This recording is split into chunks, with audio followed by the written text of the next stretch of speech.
Imagine receiving a phone call from someone claiming to be from your bank's security department, speaking with complete authority and familiarity about your account, asking you to verify personal information to protect against fraud. And you find yourself complying without hesitation because the scenario feels entirely plausible and the caller demonstrates knowledge that seems to confirm their legitimacy. This is pretexting, one of the most fundamental social engineering tactics, wherein someone fabricates a fictional scenario or assumes a false identity to extract information or build trust from an unsuspecting target. The pretext creates a manufactured context that feels real enough to bypass your natural skepticism, and the perpetrator typically researches their target beforehand, gathering small pieces of information from public sources like social media profiles or company websites, then weaving these details into their false narrative to enhance credibility and make the entire interaction feel genuine. The psychological mechanism at work here is remarkably straightforward yet extraordinarily effective. Our brains are fundamentally pattern-matching machines that operate on the principle of cognitive efficiency, meaning we tend to accept information that fits within our existing understanding of how the world works rather than questioning every premise we encounter. When someone calls you claiming to be from your bank and uses technical jargon, demonstrates knowledge of your account structure, and creates a sense of urgency around a security threat, your mind doesn't immediately reject this as potentially false because the scenario aligns perfectly with your real-world understanding that banks do actually call customers about fraud. The pretexting works because it doesn't ask you to believe anything implausible. It asks you to accept a scenario that is not only plausible but genuinely common and realistic. What makes pretexting persist despite our awareness that it exists is perhaps the most fascinating aspect of this tactic. We have normalized the very conditions that make it possible. We have created a world where institutions do call us for verification, where employees do ask for sensitive information over the phone, where security protocols genuinely do require us to confirm our identities with details that should theoretically be private. This normalization means that even when we know pretexting exists as a threat, we cannot fundamentally change our behavior without becoming paralyzed by constant suspicion, unable to complete the ordinary transactions that require us to trust callers and provide information. Consider the moment when an email arrives in your inbox claiming to be from your bank, your email provider, or a service you use regularly, and it requests that you verify your account information by clicking a link and entering your credentials on what appears to be an official website. Yet upon closer inspection, the sender's address contains a subtle misspelling. The urgency in the message is manufactured through language designed to trigger fear and immediate action. And the link itself leads to a carefully constructed replica of the legitimate site that captures whatever information you willingly provide into it. This happens millions of times every single day across the globe, with attackers sending these deceptive messages to vast numbers of people, knowing that even a tiny percentage of recipients will fall for the scheme, and that small percentage is enough to generate substantial returns in stolen credentials, financial access, and compromised identities.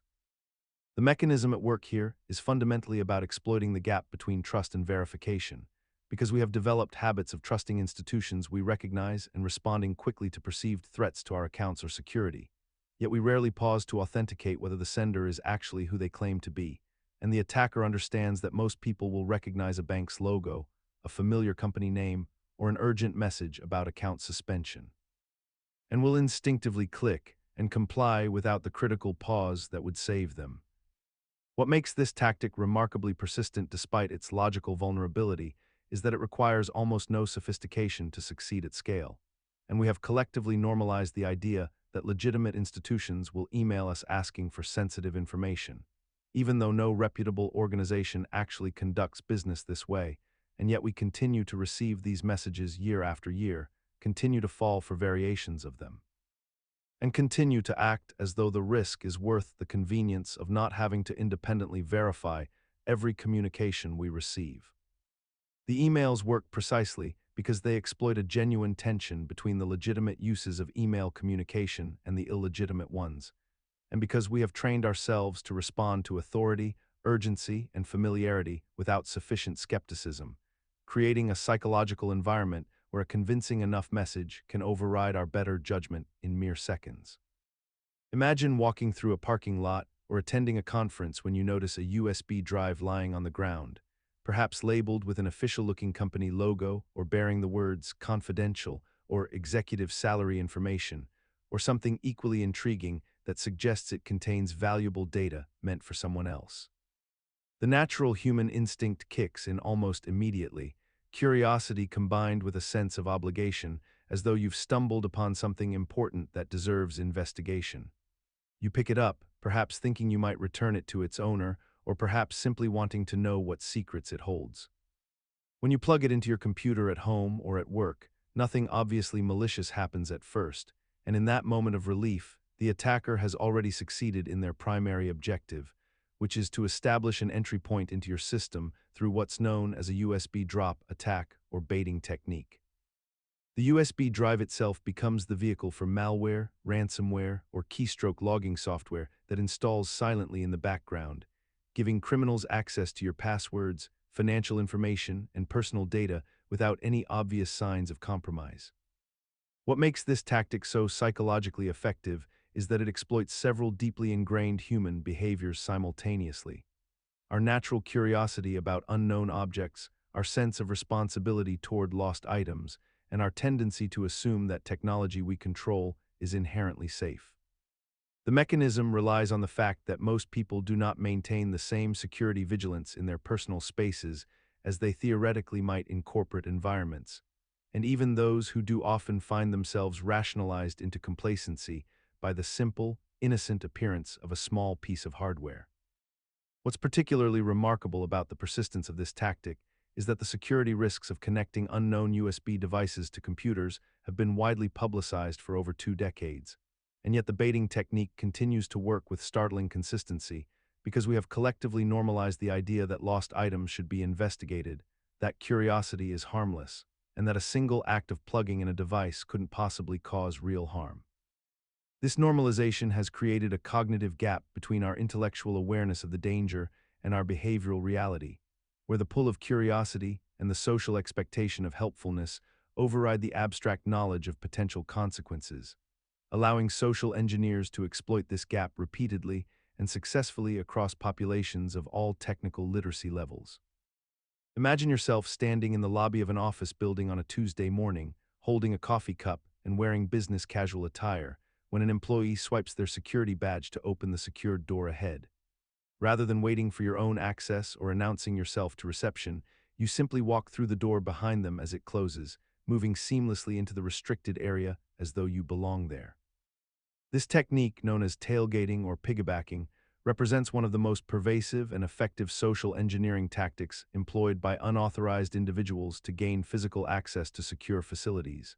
And remarkably, it succeeds with astonishing frequency because it exploits a fundamental aspect of human psychology that we rarely acknowledge consciously. When someone holds a door open, or when we slip through behind an authorized person, our brains process this moment through a lens of normalcy and social courtesy. The door holder has already made the security decision by allowing access, so our presence feels almost predetermined and therefore legitimate. The psychological mechanism at work here involves what researchers call passive compliance, wherein people tend not to question situations that appear procedurally normal, especially when another person has already initiated the security breach themselves, which creates an illusion of distributed responsibility and transfers the burden of verification away from the individual.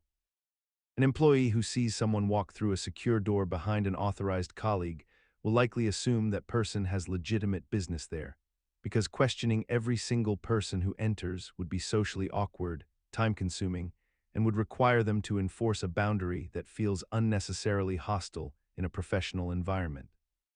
The attacker leverages this deeply ingrained social norm that values efficiency and politeness over rigorous security protocols, understanding that most people would rather avoid an uncomfortable interaction than risk seeming rude or paranoid by challenging a well-dressed stranger carrying a briefcase. Despite the fact that building security systems and access control measures exist specifically to prevent this scenario, tailgating persists, because it operates in the gap between technical security and human behavior, exploiting the reality that no physical barrier can function without human enforcement. and humans are consistently reluctant to enforce barriers against people who appear to fit seamlessly into their environment. The quid pro quo call represents one of the most fundamental exchange-based manipulation tactics employed in everyday communication, operating on the principle that one party offers something of perceived value in exchange for compliance or favorable treatment from another party. Consider the common scenario where a manager calls an employee late in the afternoon and begins the conversation with seemingly genuine praise about recent work performance, mentioning specific projects completed and noting how the organization values their contributions before transitioning into the actual request. Staying late to finish a presentation, taking on additional responsibilities beyond the job description, or canceling existing plans to address an urgent matter that could have been handled during regular business hours. The initial praise serves as the psychological foundation, creating a sense of indebtedness and social obligation that makes refusal feel ungrateful or professionally damaging. The person receiving the call often experiences a subtle internal conflict because they recognize intellectually that their existing commitments outside work deserve protection, yet the social currency accumulated through the compliments creates an invisible debt that demands repayment through compliance. This mechanism operates through the principle of reciprocity, which is deeply embedded in human social structures and evolved as a method for facilitating cooperation and trust within communities. The brain's reward system activates when receiving recognition, releasing dopamine and creating a positive emotional state, and this state becomes neurologically linked to the person offering the praise, making it psychologically difficult to refuse them without experiencing a sense of betrayal or ingratitude. What makes quid pro quo calls particularly effective is that they rarely feel manipulative to the person employing them, as they often genuinely believe they are offering a fair exchange, yet what they fail to acknowledge is the asymmetrical nature of the trade. Professional recognition and verbal appreciation cost nothing to provide, while the requested favor requires actual time, energy, and personal sacrifice from the recipient. Despite the widespread understanding that work boundaries should be respected and that personal time possesses legitimate value, these calls continue to persist across industries and organizations because they operate within a framework that society has normalized and even valorized through cultural narratives about dedication, ambition, and professional commitment. The scene begins with a phone call to an unsuspecting employee during a regular workday, where the caller identifies themselves as someone from the company's information technology department, speaking with practiced authority and familiarity about internal systems and processes that sound entirely plausible to the person receiving the call. The attacker might reference a recent software update, a security breach they claim to be investigating, or a routine system maintenance that requires immediate verification of login credentials and passwords, creating a sense of urgency that overrides the natural skepticism most people maintain in their daily lives. They speak with technical jargon, drop the names of real IT staff members obtained from public company directories or LinkedIn profiles, and establish a narrative so seamless that the target finds themselves providing sensitive information like usernames, passwords, or access codes before the call ends, believing they have simply completed a standard corporate security procedure. The psychological mechanism underlying this tactic exploits the deep trust people instinctively place in authority figures and established institutional systems, combined with our modern acceptance that technical support requires occasional access to personal credentials and system information. When someone identifies themselves as being from IT support, they are essentially borrowing the credibility that legitimate technology departments have earned through years of actual service and problem-solving, activating a mental shortcut where we comply with requests that appear to come from trusted sources within our own organizations. This tactic persists with remarkable effectiveness, despite the fact that most legitimate IT departments have formal policies explicitly stating they will never ask for passwords over the phone, and despite the widespread distribution of security awareness training that warns against exactly this scenario, suggesting that the cognitive ease of trusting authority and the discomfort of seeming uncooperative or technically ignorant remains more powerful than our intellectual understanding of security threats. We have normalized the surrender of our digital security to anyone who speaks with confidence and invokes the right institutional language, creating an environment where social engineering through technical impersonation continues to represent one of the most successful vectors for gaining access to protected systems and sensitive corporate information. Imagine receiving an email that appears to come from your company's chief financial officer, requesting urgent wire transfer authorization for a time-sensitive acquisition, complete with official letterhead, correct company formatting, and references to projects you actually recognize from internal meetings. The message includes specific details about your role, mentions colleagues by name, and creates a sense of legitimate urgency that makes hesitation feel irresponsible. You click the link to verify the account, enter your credentials on what looks identical to your company's login portal, and within moments, an attacker now possesses access to your entire email history, financial records, and the ability to send messages from your own account. This is spear phishing, and it differs fundamentally from its cousin, generic phishing, because it targets you specifically with information gathered from months of research about your professional life, your role within an organization, your supervisor's communication style, and the projects currently underway in your department. The attacker has studied your LinkedIn profile, reviewed your company's public organizational charts, examined emails you've sent that appear in data breaches, and cross-referenced social media posts where you've mentioned your workplace, creating a psychological weapon far more effective than a mass email blast to thousands of random addresses. The mechanism at work here is the exploitation of contextual trust, which operates on the principle that our brains are pattern recognition machines designed to accept information from sources that match our expectations and contain details that could only be known by insiders. When an email contains accurate information about your specific situation, our rational defenses lower significantly because we unconsciously assume that accuracy requires legitimate access to information. The urgency component triggers our threat response system, activating the fight-or-flight response that specifically impairs our ability to think critically and scrutinize details. Yet despite decades of security awareness training, millions of employees across Fortune 500 companies fall victim to spear phishing attacks every single year, suggesting that our institutional knowledge of this attack method has somehow failed to translate into behavioral change.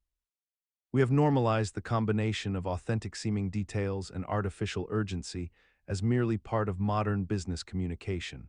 where quick decisions are celebrated and verification is viewed as unnecessary caution that slows down productivity.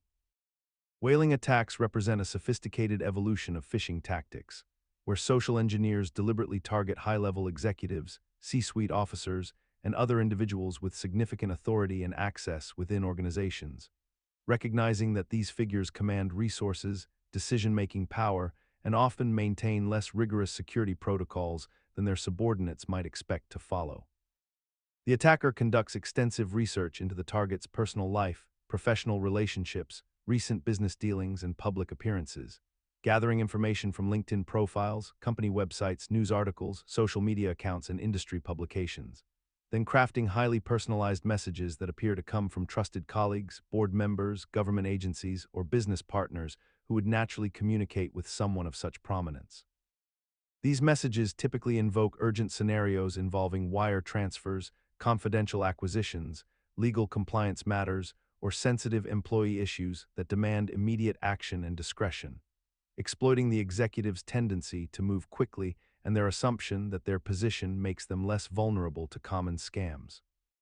The psychological mechanism underlying whaling attacks operates on several layers simultaneously, beginning with the attacker's exploitation of authority and status. Knowing that high-level individuals are accustomed to receiving unusual requests and making rapid decisions without excessive verification, combined with the carefully constructed social proof that makes the impersonated sender seem entirely legitimate through specific details about ongoing projects or relationships.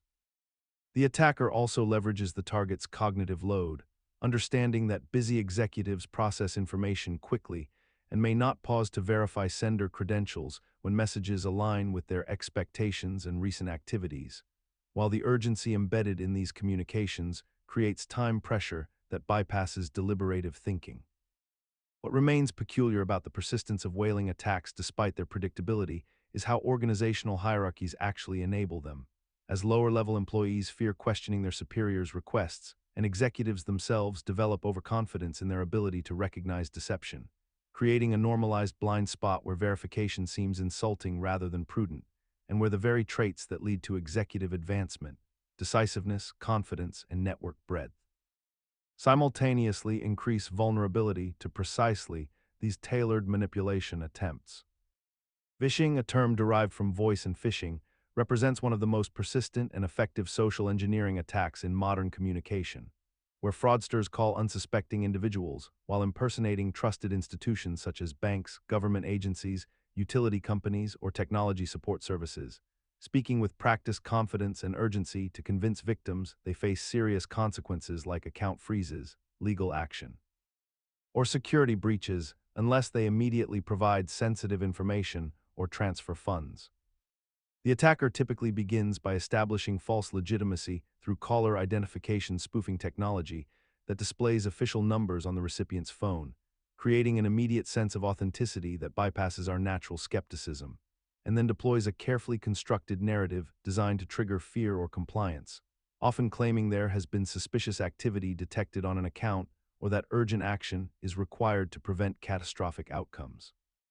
The psychological mechanism underlying Vishing's effectiveness lies in the fundamental human tendency to trust auditory communication over written forms, since hearing a real voice speaking with appropriate technical terminology and insider knowledge creates a powerful illusion of legitimacy and establishes an immediate rapport that written communications cannot achieve, while simultaneously the caller maintains control over the pace and direction of the conversation, preventing victims from having time to independently verify information or consult with others who might offer perspective. The attacker exploits several cognitive vulnerabilities simultaneously: the urgency principle that compels people to act quickly without deliberation, the authority principle that makes us defer to official-sounding voices and institutions, and the likability principle that makes us want to cooperate with someone who seems professional and helpful, all while the victim sits isolated at home with only the caller's words to guide their decision-making process. What remains remarkable is how Vishing persists as a devastatingly effective attack, despite the fact that legitimate institutions rarely demand sensitive information over unsolicited phone calls, and despite widespread public awareness campaigns warning against such schemes, suggesting that we have somehow normalized the relationship between phone calls and trustworthiness in a way that transcends logical reasoning, allowing our emotional responses to override what we intellectually know about security protocols and standard business practices.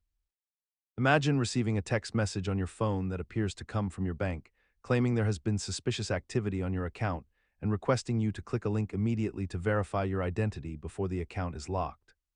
The message feels urgent, uses your bank's actual logo, references real details about your account, and employs official-sounding language that perfectly mimics legitimate communications you have received before. You have perhaps 30 seconds to decide whether to act, and in that window of vulnerability, thousands of people tap the link, enter their credentials on a convincing replica website, and hand over complete access to their financial lives. This attack vector, known as smishing, which is the portmanteau of SMS and phishing, represents one of the most effective social engineering tactics in existence precisely because it exploits the intimate relationship we have with our mobile devices and the inherent trust we place in text message communications. The psychological mechanism underlying smishing's effectiveness rests on several converging factors that manipulate our decision-making processes simultaneously. First, the attacker manufactures artificial time pressure, suggesting that failure to act immediately will result in severe consequences like account lockouts or fraud, which triggers our fight-or-flight response and suppresses our critical thinking faculties. Second, the message arrives through a channel we associate with legitimate institutional communication, borrowing the social proof and authority that banks and major corporations have carefully cultivated over decades. Third, the attacker often includes just enough real information about us, whether gleaned from previous data breaches or derived from the vast databases of aggregated personal information available for purchase, to create a false sense of legitimacy and specificity that makes the scam feel personally targeted and therefore authentic. The attacker exploits our cognitive bias toward confirmation, where we see details that match our expectations and unconsciously dismiss discrepancies or oddities that should trigger our skepticism. What remains striking is how smishing persists as a devastating attack despite the fact that it requires almost no sophistication to recognize it at a logical level. Anyone who thinks about it rationally knows that banks never request sensitive information via unsolicited text messages, knows that legitimate institutions always provide multiple verification channels, and knows that urgent language combined with links is a classic hallmark of fraud. Imagine you're standing in line at an airport kiosk, a bank teller window, or perhaps waiting at a busy coffee shop counter to place your order, and behind you stands another person, maybe 2 or 3 people back, close enough that they could easily see over your shoulder or peer slightly to the side as you interact with the screen or document in front of you. This is shoulder surfing, one of the oldest and most straightforward social engineering tactics in existence, yet it remains remarkably effective because it requires almost nothing from the attacker except proximity and attention. The person behind you watches as you enter your password, observes the confirmation numbers you write down, sees the account balance displayed on the screen, or notices the security questions you answer during verification. They are not hacking into systems or creating elaborate schemes. They are simply using their physical positioning and the natural human tendency to focus forward rather than backward to gather sensitive information. The mechanism at work here is deceptively simple and rooted in how we perceive our environment and the invisible social contracts we maintain in public spaces. When we are focused on a task in front of us, our awareness naturally tunnels forward. We become absorbed in the transaction or interaction at hand and rarely consider that someone behind us might be intentionally observing what we are doing. We assume a basic level of privacy in semi-public spaces, a kind of understood boundary that people will not deliberately look at our screens or documents, even though nothing physically prevents them from doing so. The attacker exploits this assumption by standing close enough to observe without being obvious about it, relying on the target's assumption of social decorum to remain unaware. What makes shoulder surfing persist despite being so straightforward is precisely this normalization of inattention combined with the public nature of these spaces where close proximity is unavoidable and expected. We have accepted crowded queues and shared waiting areas as normal parts of life, and we have simultaneously accepted that we will be somewhat exposed during these moments. Banks and airports and retail locations do not separate customers with barriers specifically designed to prevent shoulder surfing in most cases, and we do not typically rotate our bodies or shield our screens because doing so would feel paranoid or unusual. The tactic persists because calling out someone standing behind you would itself seem rude or accusatory, creating a social friction that prevents most people from taking defensive action even if they notice someone watching too intently. Dumpster diving represents a fascinating intersection of necessity and social engineering, where individuals systematically search through discarded materials behind commercial establishments, residential areas, and waste disposal sites to retrieve items of potential value or utility.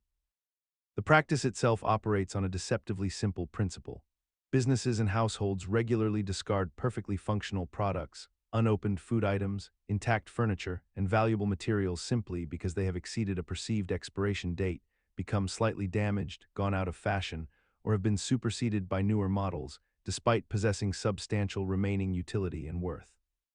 The social engineering mechanism underlying dumpster diving functions through a combination of psychological and economic factors that have been deeply embedded into modern consumer culture, wherein manufacturers deliberately engineer products with limited lifespans, retailers create artificial scarcity through aggressive marketing, and consumers internalize the belief that anything not pristine or current must be worthless and unsuitable for continued use. Corporations leverage this engineered obsolescence alongside strategic marketing campaigns that convince people they need constant upgrades, thereby ensuring a perpetual cycle of disposal and replacement that benefits producers while conditioning the public to view waste as inevitable and normal. The psychological component works through shame and status anxiety, where discarding items becomes associated with progress and success, while salvaging or reusing items becomes quietly stigmatized as a sign of poverty or failure, creating an invisible pressure to participate in wasteful consumption regardless of actual need or financial capacity. What persists most remarkably is how thoroughly this system has normalized the destruction of abundance, where perfectly usable goods are intentionally made inaccessible to those who might use them, either through locking dumpsters, crushing materials, or coating food waste with chemicals specifically to prevent recovery,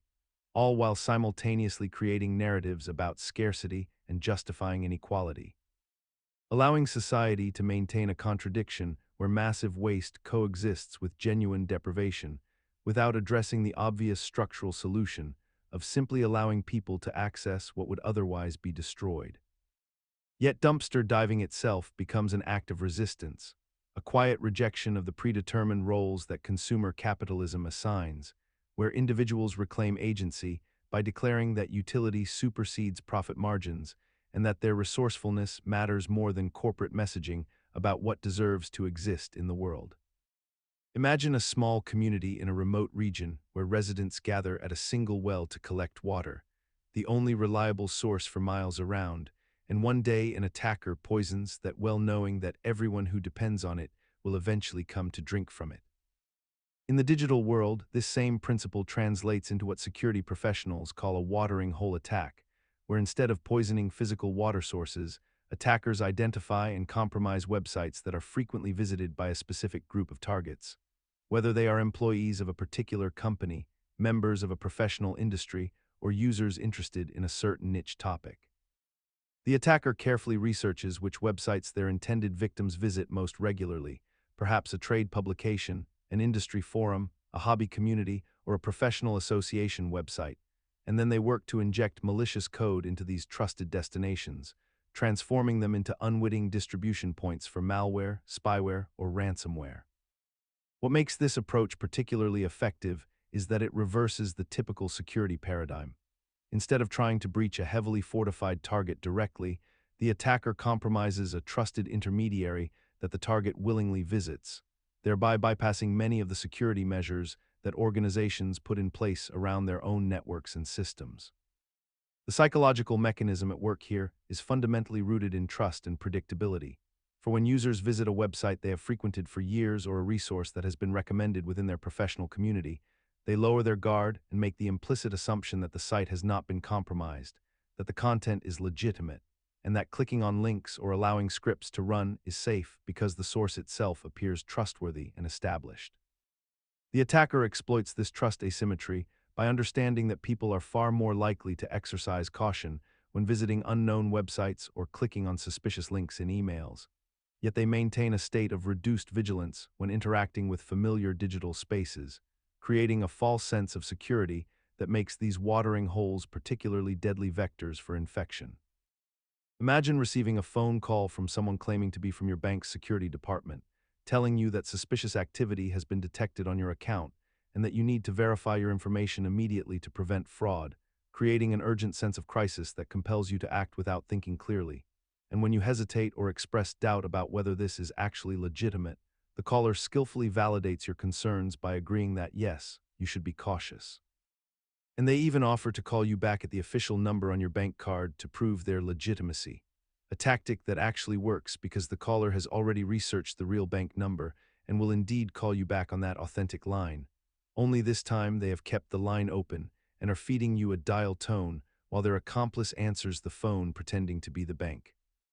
making you believe you have independently verified their authenticity when in fact the entire verification process was controlled by the attackers from the beginning. This is reverse social engineering, a sophisticated inversion of traditional manipulation where the attacker does not directly deceive you, but instead allows you to deceive yourself by validating your own skepticism and turning your natural defenses into weapons against your better judgment. The psychological mechanism at work here is remarkably elegant because it exploits our most fundamental rational instinct, which is the belief that if we independently verify something through our own initiative, it must be true, and therefore the attacker's role becomes almost invisible, existing only as a helpful voice confirming what we ourselves have already begun to believe.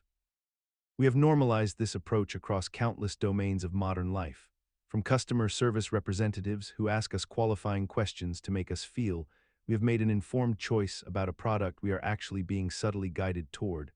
to online reviews that feel authentic precisely because they acknowledge minor flaws that make them appear balanced and genuine rather than suspiciously perfect,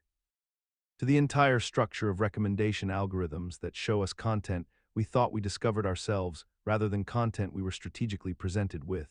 And in all these cases, we remain convinced of our own agency and decision-making power because the manipulation succeeded only when it became invisible, when we stopped seeing ourselves as targets being influenced and started seeing ourselves as autonomous actors making free choices. Consider the moment when your phone rings and a calm, official voice informs you that there has been suspicious activity on your bank account, and they need to verify your personal information immediately to prevent fraud, speaking with the kind of procedural confidence that suggests they know exactly what they're doing and exactly who they are, which is precisely the point of this particular manipulation, because the human brain has been conditioned over decades to associate certain vocal patterns, terminology, and contextual framing with legitimate institutional power, and when these elements align perfectly, our critical thinking faculties often disengage automatically.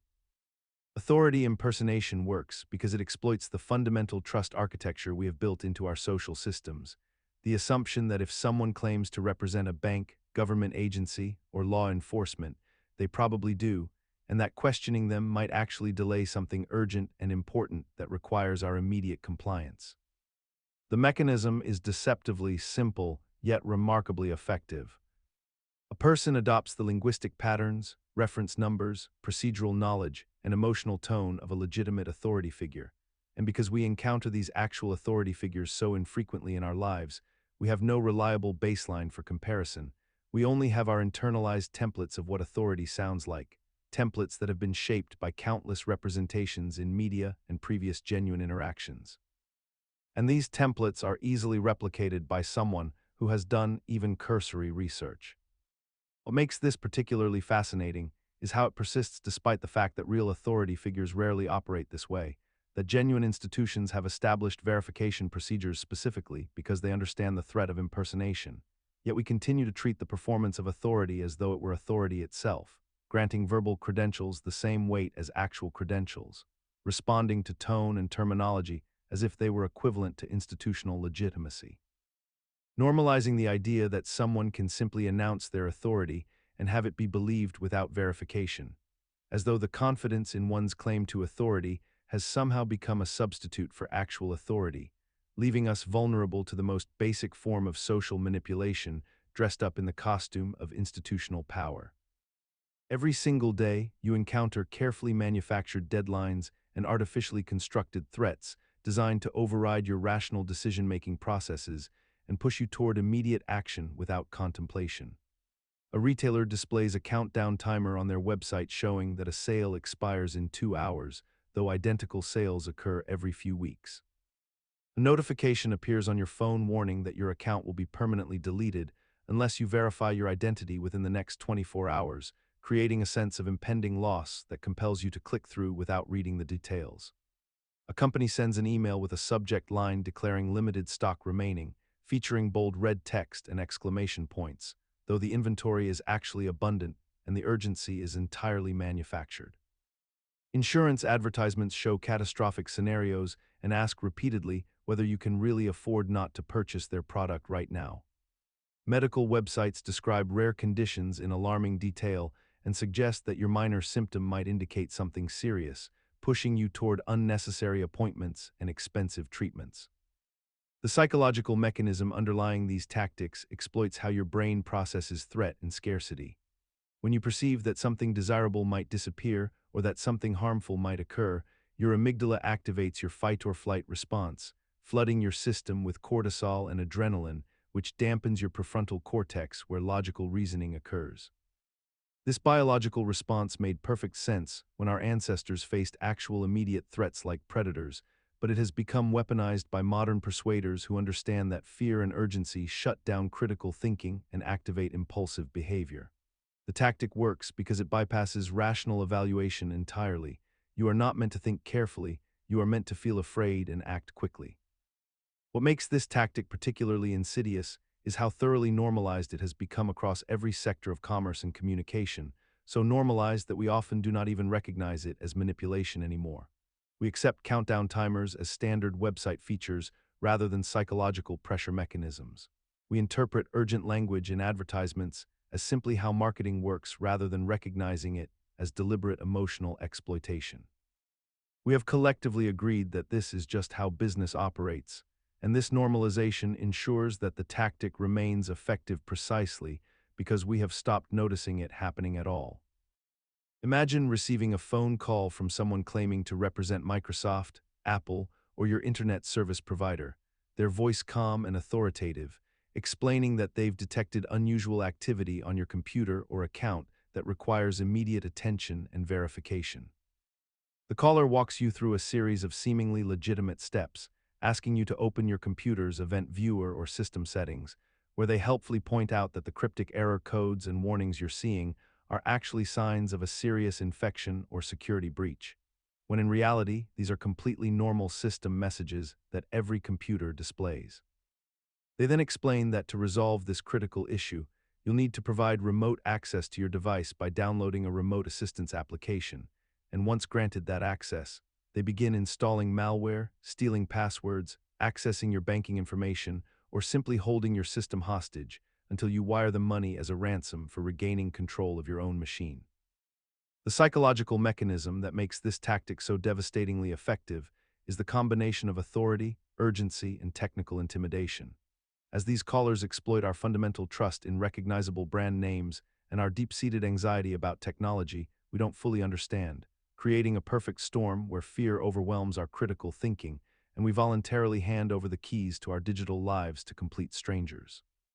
Despite decades of public awareness campaigns, security training seminars, and widespread reporting about these scams, they continue to thrive because they prey on something far more powerful than logic. The simple fact that most people still believe that authority figures wouldn't call them with false claims, that large companies wouldn't allow their names to be impersonated so easily, and that technology is mysterious enough that almost anything a confident voice tells them about their own device could plausibly be true, allowing these social engineers to extract billions of dollars annually from victims who are often elderly, less tech-savvy, or simply having an off day where they forgot to apply the skepticism they normally maintain.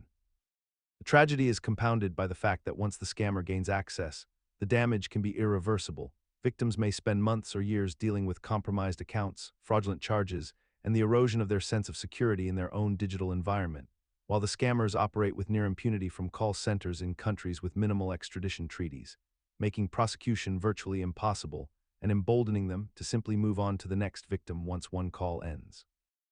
Every day, millions of people receive emotional appeals for charitable donations through phone calls, emails, direct mail, and social media platforms, often featuring photographs of suffering children, distressed animals, or communities ravaged by disaster, each designed to trigger an immediate emotional response that bypasses rational evaluation of whether the organization actually exists, whether funds will be appropriately allocated, or whether the crisis depicted is even real or recent.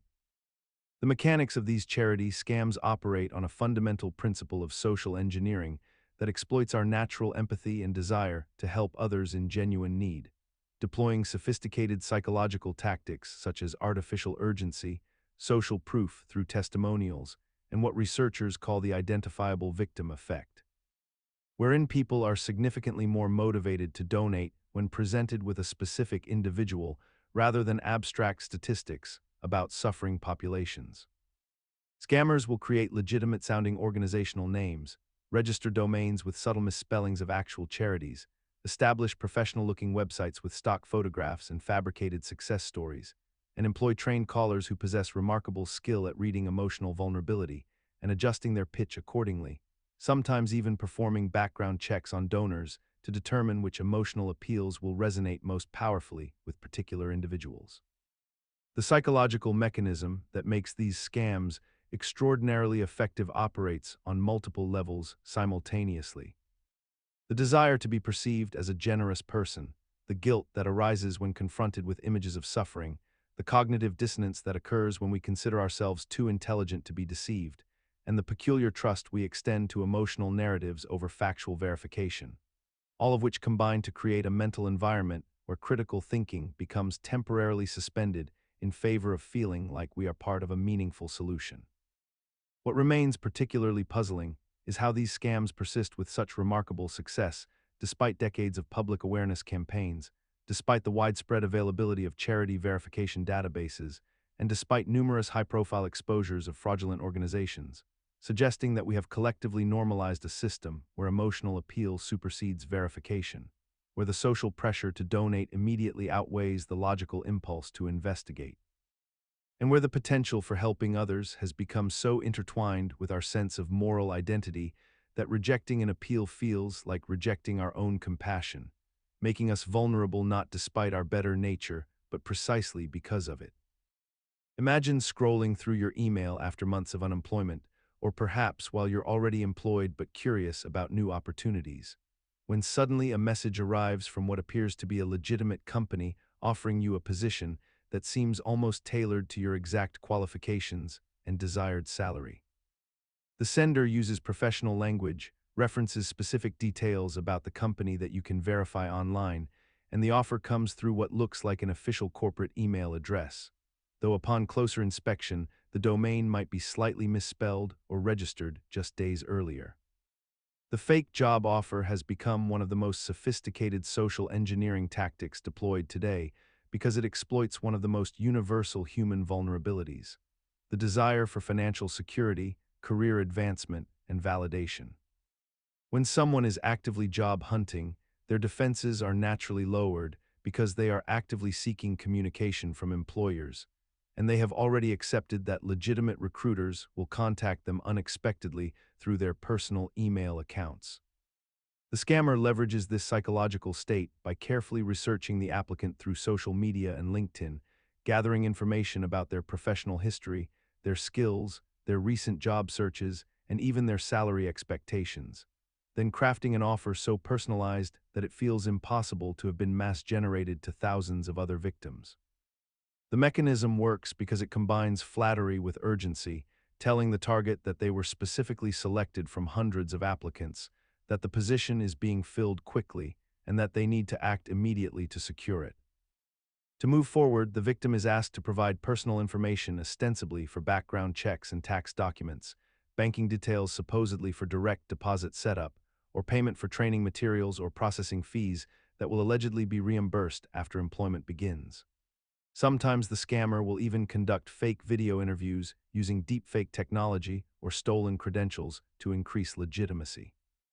What makes this tactic particularly insidious is how easily it has been normalized into the landscape of modern job seeking, where companies regularly contact candidates through personal emails, where remote work positions are genuinely abundant, and where the boundary between a real recruiter and a convincing imposter has become increasingly blurred.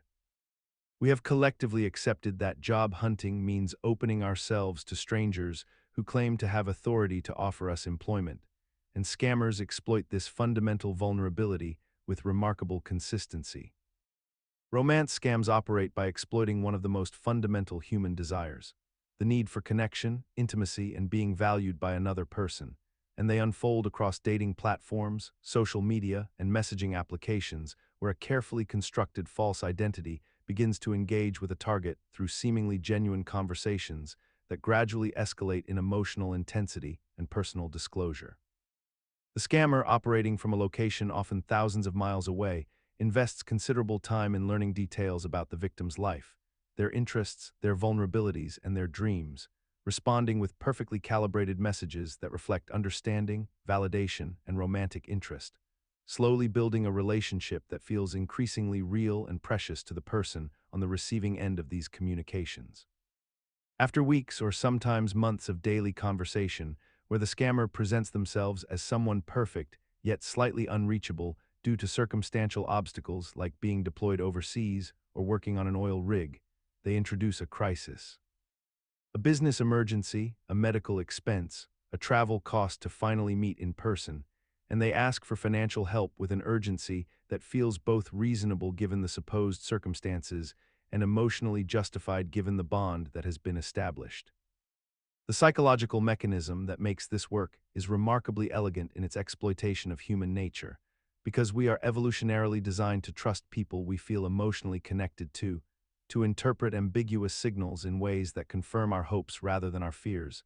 and to demonstrate commitment through sacrifice and support when we believe we are in a genuine relationship with someone who matters to us. The victim's brain has been flooded with dopamine and oxytocin through consistent positive interaction and the promise of romantic fulfillment, which literally impairs objective judgment and makes them more susceptible to requests that they would immediately recognize as suspicious in any other context. What persists despite widespread awareness of these scams is the fundamental asymmetry between the scammer's singular dedication to this interaction and the victim's genuine hope that this connection is authentic, because even when doubt creeps in, the cost of accepting the truth feels psychologically higher than the cost of sending one more wire transfer, and because loneliness and the desire to be chosen by someone can override even strong instincts toward self-protection. Business email compromise represents a sophisticated form of social engineering where attackers gain access to corporate email accounts, typically belonging to executives, financial officers, or administrative personnel who have access to sensitive information in financial systems, and then impersonate these individuals to send fraudulent requests to employees, vendors, and partners who naturally assume they are communicating with trusted authority figures within the organization. The attacker might spend weeks observing the target's communication patterns, learning their writing style, understanding the organizational hierarchy, identifying key relationships with vendors and contractors, and noting the financial approval processes before making a single fraudulent request, ensuring that when they finally send the compromised email, it contains enough contextual detail and familiarity to bypass the mental filters that would normally trigger suspicion. A controller might receive an email appearing to come from the chief financial officer, requesting an urgent wire transfer to a new vendor account for a time-sensitive acquisition, or a human resources manager might be asked to process payroll changes for a supposedly confidential executive hire. And because these requests come from email addresses that appear legitimate and are addressed with appropriate familiarity, the recipients process them without the verification steps they would normally undertake. The psychological mechanism underlying business email compromise exploits the deeply ingrained human tendency to comply with authority figures and the institutional trust we place in email as a communication medium. Combined with the modern workplace reality where remote work and distributed teams have made face-to-face verification increasingly rare, and where responding quickly to executive requests is often rewarded while questioning them is implicitly discouraged. The attacker deliberately times these requests during high-pressure moments, such as near month-end financial closings or during periods of organizational transition, when the normal caution that employees might otherwise exercise is overwhelmed by time pressure and the assumption that urgent requests from authority figures are legitimate business matters that require immediate action rather than verification. This tactic persists despite being widely documented and taught in corporate security training programs precisely because it operates at the intersection of legitimate business communication and social trust, making it nearly impossible to distinguish a genuine urgent request from a fraudulent one without verification procedures that employees have been conditioned to see as inconvenient obstacles to efficiency rather than essential safeguards. Picture a Tuesday morning in a mid-sized accounting department where employees arrive at their desks and begin sorting through the usual deluge of emails, most of which they will delete or file away without much thought. But on this particular morning, one message arrives from what appears to be the chief executive officer of the company. Marked urgent and requesting an immediate wire transfer of funds to a vendor account for what is described as a confidential acquisition deal that must be completed within hours before the market opens. And the sender uses language that conveys both authority and time pressure, suggesting that questions or delays could jeopardize the entire transaction and potentially cost the company millions of dollars. The employee who receives this message experiences a specific cognitive cascade that social engineers have learned to exploit with remarkable precision, beginning with the assumption that authority figures rarely lie or make mistakes, combined with the knowledge that executives do indeed conduct time-sensitive financial transactions regularly, and the employee's own concern about appearing incompetent or obstructive if they question a direct order from leadership. All of which combines to create a perfect storm of psychological compliance, where the mind essentially outsources its critical thinking to the perceived status of the sender. The mechanism underlying this deception relies on the fact that most organizational hierarchies are built on the principle that those at the top possess more information than those at the bottom, and therefore their instructions should be followed with minimal questioning, a principle that has genuinely served organizations well in many contexts, yet it simultaneously creates a vulnerability that persists even as security awareness programs attempt to address it. Because the human brain continues to treat authority as a kind of shortcut to truth, an evolutionary adaptation that made sense in smaller communities, but now leaves us susceptible to attackers who simply need to craft a convincing email that mimics the tone and urgency patterns of executive communication. What is particularly striking is that this tactic remains effective even in organizations where employees have been explicitly trained to recognize it, suggesting that the power of perceived authority to override individual judgment runs deeper than conscious knowledge or intellectual understanding. And we have essentially built entire institutions on a foundation that rewards swift obedience to hierarchical commands, while simultaneously creating systems where that same obedience can be weaponized by someone with basic technical knowledge and an understanding of human psychology. Fake invoice scam operates through a deceptively simple mechanism that exploits the fundamental trust we place in paperwork and official-looking documentation, where a criminal organization will research a target company and then send an invoice to that company's accounting department for services supposedly rendered or products supposedly delivered, carefully crafting the invoice to include legitimate-looking details such as company logos, professional formatting, sequential invoice numbers,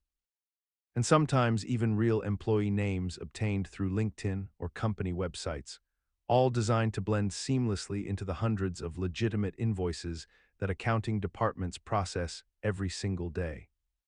The scammer will often reference vague services like consulting, maintenance, or software licensing that are difficult to verify immediately, and they may even use slight variations of vendor names that already do business with the company, creating just enough plausibility that an overworked accounting employee might process the payment without the extensive verification that would normally occur, because the psychological mechanism at work here involves the exploitation of automation and routine, where our brains are essentially trained to process familiar documents without scrutiny when they appear in expected contexts. What makes this tactic particularly insidious is that it preys on the very systems designed to keep businesses functioning efficiently, because when you have a department that must process thousands of transactions monthly, the cognitive load becomes so significant that people begin to operate on pattern recognition rather than careful analysis. And a well-crafted fake invoice simply activates the same neural pathways that legitimate invoices do, bypassing the critical examination that might otherwise catch the deception. The persistence of this scam, despite its conceptual simplicity, speaks to something deeper about how we've organized our professional systems, where the speed of business operations has become so prioritized that we've essentially normalized a state of managed vulnerability, accepting minor losses as an acceptable cost of maintaining efficiency rather than slowing processes down to implement the kind of verification that would make such scams nearly impossible. And this represents a quiet capitulation to the idea that fraud at scale is simply inevitable rather than preventable. Imagine walking into a secure office building where an employee badges through a locked entrance door, and just as that door begins to close, another person who has no access card simply walks through behind them, following closely enough that the door sensor never registers a second person needing authentication. This technique is called piggybacking, and it represents one of the most straightforward yet devastatingly effective social engineering tactics that infiltrators use to gain unauthorized access to restricted areas in corporate environments, government facilities, and secure installations worldwide. The person piggybacking rarely needs to speak or interact with the legitimate cardholder. They simply position themselves strategically, maintain appropriate eye contact if necessary to seem purposeful, and exploit the natural human tendency to hold doors open for people who appear to belong in the space. The mechanism that makes piggybacking so effective operates on multiple psychological levels simultaneously. First, there is the principle of assumed authority, where someone dressed professionally and moving with confidence triggers an unconscious acceptance that they must belong there. Second, there is social reciprocity, where the person with the access card feels obligated to return a small courtesy by allowing someone through, especially when the tailgater holds the door slightly or makes a gesture suggesting they are simply trying to be helpful. Third, and perhaps most importantly, there is the cognitive overload of daily routine, where legitimate employees become so accustomed to the security ritual that they stop consciously evaluating whether each person behind them actually has authorization. What makes piggybacking particularly persistent despite its logical vulnerability is that it exploits the exact technology designed to prevent it. Access card systems create a false sense of security by focusing attention on the card itself rather than on the people. Yet cards are only barriers if we treat them as such, and our natural inclination toward courtesy and efficiency consistently overrides our security awareness. Organizations spend thousands of dollars installing sophisticated badge systems, biometric readers, and man-trap doors, yet the human element remains the weakest link, not because people are careless necessarily, but because enforcing strict no-tailgating policies feels socially awkward and potentially hostile in everyday working environments. The normalization of piggybacking exists in that strange intersection where security meets social convention, and we have collectively decided that appearing friendly and accommodating matters more than rigidly enforcing access protocols, creating a vulnerability that persists in plain sight. Small talk exists as one of the most ubiquitous yet deliberately engineered social mechanisms in human interaction, operating beneath the surface of conscious awareness in coffee shops, elevators, waiting rooms, and casual encounters throughout daily life. When someone asks you about your weekend, your commute, or how you are doing, they are engaging in what appears to be harmless pleasantry. Yet beneath this veneer lies a sophisticated technique known as elicitation, where seemingly innocent questions about your personal life, habits, plans, and routines are methodically designed to extract information that would be unlikely to surface through direct questioning. The questioner observes your responses, notices which topics cause you to elaborate naturally, and identifies patterns in your behavior, preferences, and vulnerabilities that can be cataloged and later exploited or leveraged for various purposes ranging from sales manipulation to security breaches. This technique works because small talk operates within a zone of plausible deniability where neither party acknowledges the extractive nature of the conversation, allowing the respondent to lower their psychological guard and speak more freely than they would in a formal interrogation or direct information-gathering scenario. The human brain is neurologically predisposed to reciprocal social engagement, meaning that when someone shows interest in you through casual conversation, you instinctively return that interest and share more information in an attempt to build rapport and mutual understanding. This reciprocal impulse is so deeply embedded in our social wiring that we rarely question whether the listener genuinely cares about the content or is systematically documenting details about our lives, schedules, relationships, and financial situations. Over generations, we have normalized small talk as an essential social lubricant, viewing it as a prerequisite for civilized interaction. Yet in doing so, we have simultaneously created an ideal environment for continuous, low-pressure information extraction that occurs in plain sight, transforming everyday human connection into an ongoing opportunity for social engineering. When you meet someone for the first time in a professional setting, whether it's a job interview, a sales meeting, or a casual networking event, there exists a peculiar social phenomenon where both parties instinctively attempt to establish a sense of connection and mutual understanding within mere minutes, often before any substantive exchange of information has even occurred. This rapid bonding process typically begins with mirroring behaviors, where one person unconsciously adopts the body language, speech patterns, or even the emotional tone of the other person they're interacting with, creating an illusion of similarity and shared perspective that may not actually exist beyond this surface-level performance.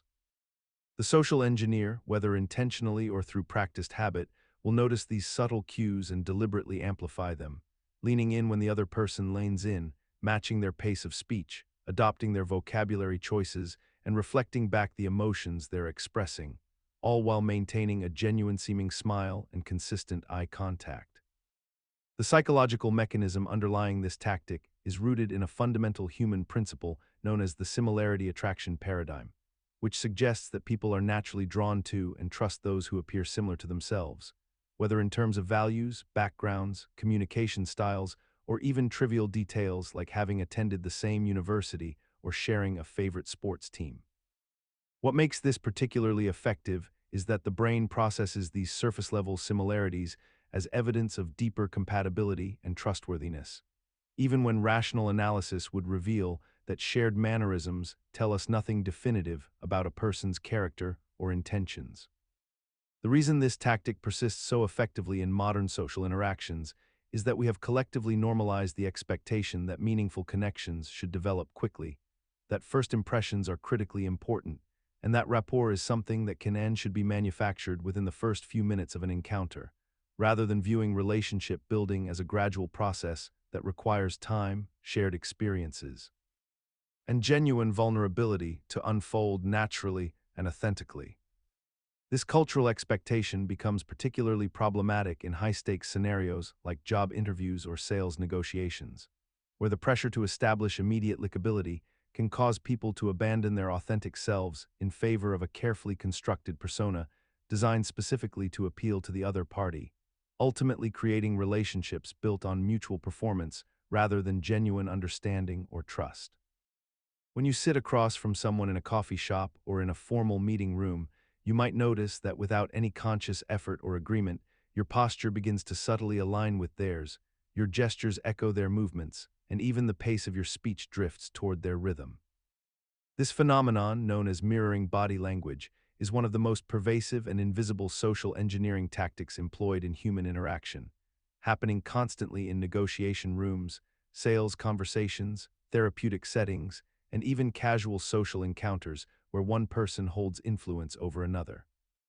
The person engaging in this mirroring begins to lean forward when the other leans forward, crosses their legs when the other crosses theirs, touches their face when the other touches theirs, and maintains similar facial expressions, all while both parties remain largely unaware of this synchronized dance occurring between them. The psychological mechanism underlying this tactic is deeply rooted in our evolutionary past and operates through what researchers call the chameleon effect, wherein mimicking another person's behaviors and mannerisms creates a sense of familiarity, trust, and rapport that bypasses our logical scrutiny and directly influences our emotional perception of that person. When someone mirrors us, our brains register this synchronization as a sign that the other person is like us, that they understand us, and crucially, that they can be trusted, because throughout human history, similarity has been a fundamental indicator of safety and cooperation within groups. This creates a powerful psychological leverage point that skilled manipulators, salespeople, negotiators, and even well-intentioned communicators exploit to build false intimacy and lower the defensive barriers we normally maintain, allowing them to guide our decisions and shape our opinions more effectively than direct persuasion ever could. What makes mirroring particularly insidious is that it persists as a dominant social engineering tactic, despite the fact that on a logical level, we have absolutely no reason to trust someone simply because they copy our body language. And yet we do, consistently and reliably, suggesting that we have normalized and accepted this manipulation as simply part of how humans connect with one another, rather than recognizing it for what it truly is. A calculated performance designed to exploit our neurological wiring and make us more susceptible to influence and persuasion. Consider the moment when a stranger approaches you with genuine-sounding praise about something you've done, something you own, or simply the way you present yourself to the world, and notice how your entire psychological posture shifts in that instant, how your defenses begin to relax almost involuntarily. This is flattery used as a social engineering tactic, one of the most subtle and pervasive methods of manipulation, because it exploits the very human desire to be seen, appreciated, and valued by others. The mechanism works because flattery, when delivered with apparent authenticity, triggers a release of positive neurochemical responses in your brain, flooding your system with feelings of validation and acceptance that make you feel momentarily elevated and important.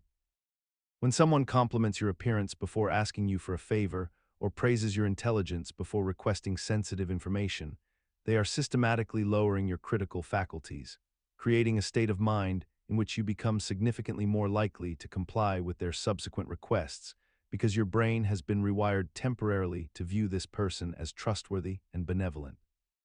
The person delivering the flattery may be a con artist, a manipulator, or someone with ulterior motives, yet the flattery itself works because it taps into a fundamental human need for social connection and recognition that exists in all of us. What makes this tactic particularly effective is that it operates beneath the threshold of conscious awareness most of the time, because we've normalized the exchange of compliments in our daily social interactions so thoroughly that we rarely question the timing or the authenticity of praise when it arrives. We've created a cultural environment where flattery is expected, encouraged, and woven into the fabric of professional networking, dating, sales interactions, and social advancement. which means that by the time someone uses flattery against us with malicious intent, we've already been conditioned to receive it without the kind of skeptical analysis that might otherwise protect us. This normalization of flattery as a communication tool makes it exceptionally difficult to distinguish between genuine appreciation and calculated manipulation. And that ambiguity is precisely what makes it such a reliable tool for those who understand its power and know how to deploy it strategically. Consider the moment when a company offers you something valuable for free, whether it is a comprehensive guide, a premium tool trial, or an exclusive piece of content. And in doing so, they have fundamentally altered the psychological dynamic between you and their organization. This free offering creates an invisible debt, a sense that you now owe them something in return, and this feeling becomes the foundation upon which reciprocity manipulation is built and exploited with remarkable consistency across virtually every industry and market segment we encounter in our daily lives. The person receiving the gift experiences a genuine and often overwhelming compulsion to reciprocate, to balance the scales by giving something back, whether that is their email address, their personal information, their time, their attention, or ultimately their money in the form of a purchase or subscription. The mechanism underlying this phenomenon is deeply rooted in human social structure and evolved behavioral patterns that once served essential functions in small communities where mutual aid and obligation ensured survival and social cohesion. When someone does something for you without expecting immediate compensation, your brain registers this as an imbalance in the social ledger, and this imbalance creates genuine psychological discomfort that motivates you to restore equilibrium by reciprocating in kind. What makes reciprocity manipulation so effective is that the initial gift is often strategically designed to be valuable enough to trigger the obligation response without being so valuable that it feels suspicious or creates excessive skepticism about the giver's motives. We have normalized this exchange so thoroughly in contemporary society that we rarely pause to question why we feel obligated to provide our information or make a purchase after receiving something complimentary. And we certainly do not often recognize that this obligation was deliberately engineered by someone who calculated exactly how much value they needed to provide to trigger our reciprocal response. The most insidious aspect of reciprocity manipulation is that it operates beneath conscious awareness, creating a sense of genuine indebtedness rather than feeling like a transparent manipulation, which paradoxically makes it far more effective than any direct request could ever be. This psychological debt becomes particularly powerful when the company later presents a paid offer that feels like a natural next step, a premium version, an upgrade, or a complimentary service, because your mind has already been primed to view them as helpful and trustworthy, making resistance to their subsequent asks feel almost ungrateful, as though declining would mean betraying someone who has already given you something of value. The foot in the door technique begins when someone makes an initial small request that you are likely to agree to, something so minor and inconsequential that refusing would feel disproportionate or even rude, and once you have agreed to this first request, the person making the request then gradually escalates their asks, moving from that small initial request toward much larger requests that you likely would have rejected entirely had they asked you directly from the beginning. This happens constantly in everyday life, whether it is a charity organization that first asks you to sign a petition for a cause, then calls you weeks later asking for a monetary donation when your resistance has already been lowered by your initial participation, or a sales representative who asks if you have just 5 minutes to answer a quick survey, and once you have invested that time, they feel emboldened to launch into a full product demonstration that consumes 45 minutes of your afternoon. The psychological mechanism that makes this tactic so effective operates on the principle of consistency, which is a deeply ingrained human value where we naturally desire to appear consistent in our words and actions. So once we have committed to something, even something trivial, we experience a subtle pressure to remain consistent with that commitment by continuing to cooperate with related requests. Additionally, there is a phenomenon called cognitive dissonance reduction, where after making the initial agreement, our minds unconsciously work to justify and rationalize our decision,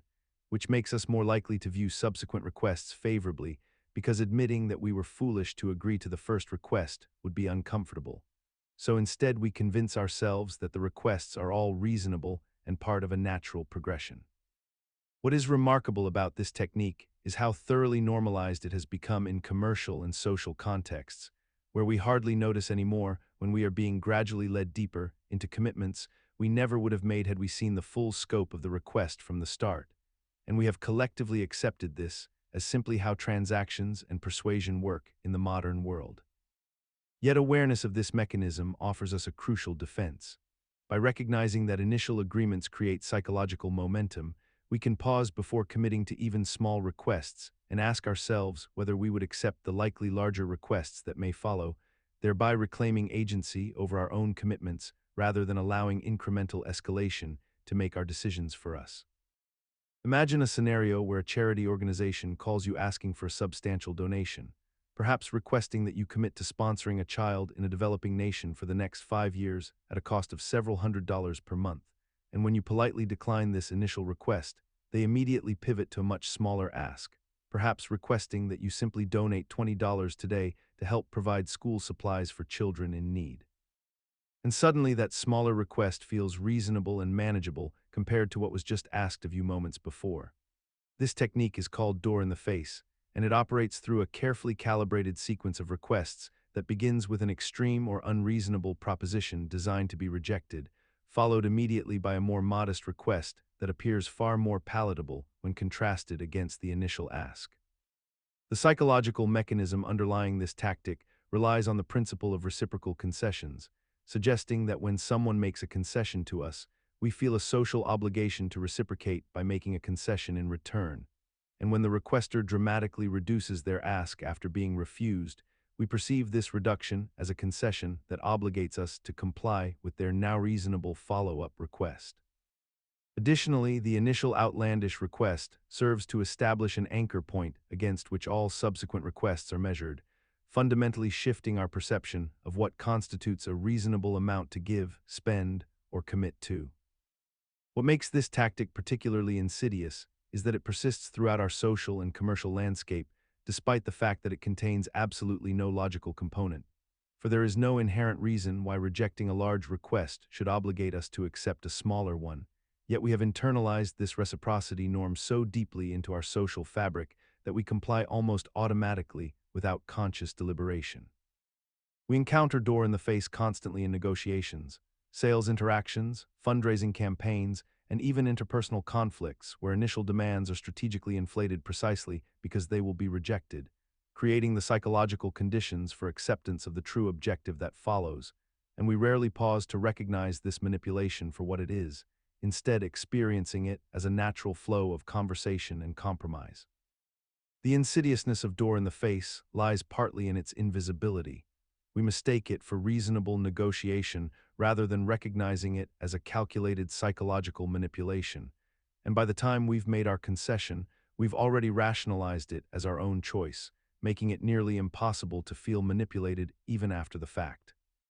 Picture yourself browsing an online marketplace late in the evening, and you discover a product that seems perfect for your needs. Yet the interface immediately presents you with a countdown timer displaying only 3 hours remaining before the offer expires, coupled with text stating that just 2 other people are currently viewing the same item, and the stock indicator shows only 5 units left in inventory, all of which combine to create an overwhelming sense that if you do not act immediately, this opportunity will vanish permanently from your reach. This is scarcity pressure tactics in its most refined modern form, a sophisticated application of psychological influence that operates by artificially constraining perceived availability and manufacturing artificial urgency where none truly exists. The mechanism functions by exploiting a deeply rooted cognitive bias within human psychology, whereby we instinctively assign greater value to things that appear difficult to obtain or limited in supply,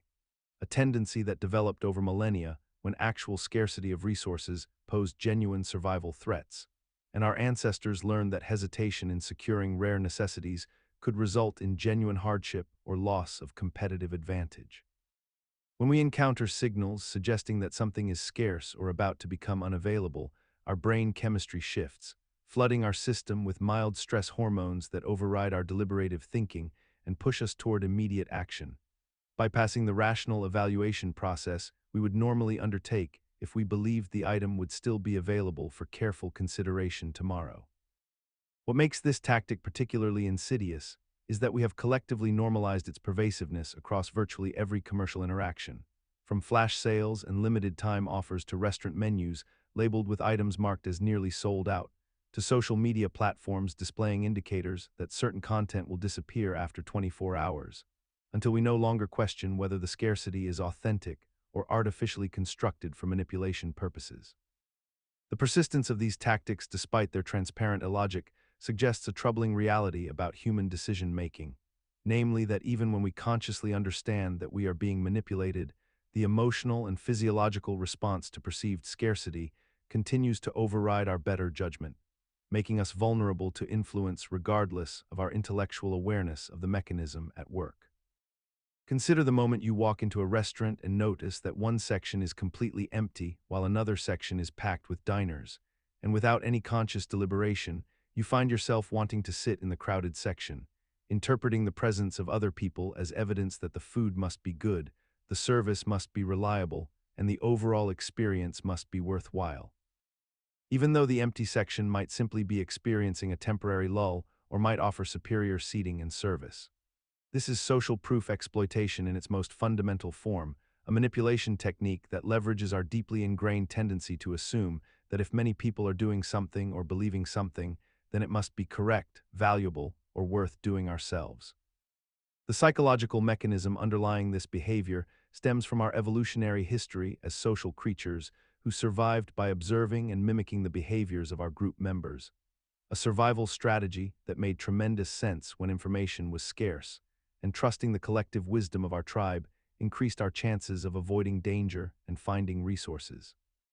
However, in the modern world, this ancient instinct has become a vulnerability that is systematically exploited by marketers, social media platforms, retailers, and persuasion professionals who artificially amplify the appearance of popularity, consensus, and widespread adoption to manipulate our decisions about what to buy, what to believe, and how to behave. When you see that a product has hundreds of thousands of reviews, or that a social media post has millions of likes, or that a particular opinion is being expressed by countless influencers and celebrities, your brain receives a signal that this thing must be legitimate and desirable, and you experience a subtle but powerful pull toward conforming to that consensus, regardless of whether you have personally verified the quality of the product or the validity of the claim. The exploitation becomes particularly insidious when the social proof itself is artificially manufactured through fake reviews, paid engagement, algorithmic amplification, or coordinated campaigns of bot accounts and paid promoters who create the illusion of widespread adoption without any corresponding genuine enthusiasm from real users. Every day, millions of people encounter surveys that appear legitimate, official, and urgent, yet serve as sophisticated data harvesting mechanisms designed to extract personal information under the guise of market research or customer feedback. These fake surveys typically arrive through email, pop-up windows, text messages, or social media platforms, often impersonating well-known companies, government agencies, or financial institutions, complete with logos, official language, and sometimes even fake authentication badges that create an immediate sense of legitimacy and authority. The survey itself follows a predictable pattern, beginning with seemingly innocent demographic questions about age, location, and employment status, gradually escalating to requests for more sensitive information such as phone numbers, email addresses, home addresses, banking details, or even security questions and answers that people have used to protect their actual accounts. Social engineers deploy these fake surveys by exploiting a fundamental psychological principle known as the principle of reciprocity combined with the authority bias. Recognizing that when people believe they are responding to an official survey from a trusted organization, they feel obligated to provide accurate information in exchange for the perceived benefit of participating, whether that benefit is a promised prize drawing, discount code, or contribution to supposedly valuable research. The mechanism functions because humans have been conditioned over decades to associate surveys with legitimacy and trust, having grown up in an era where market research was conducted by actual professionals with clipboards and phone calls, creating a deep-seated mental association between survey format and genuine inquiry. What makes this tactic particularly persistent and normalized is that legitimate surveys do exist and operate in virtually identical ways, making it nearly impossible for the average person to distinguish between authentic data collection and fraudulent impersonation. And companies themselves have inadvertently trained consumers to expect constant surveys and feedback requests.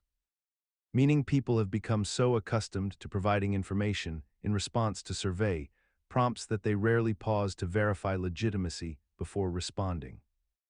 In countless coffee shops, airports, hotels, and shopping centers across the world, people routinely connect to wireless networks that appear to be legitimate public services offered by the establishment,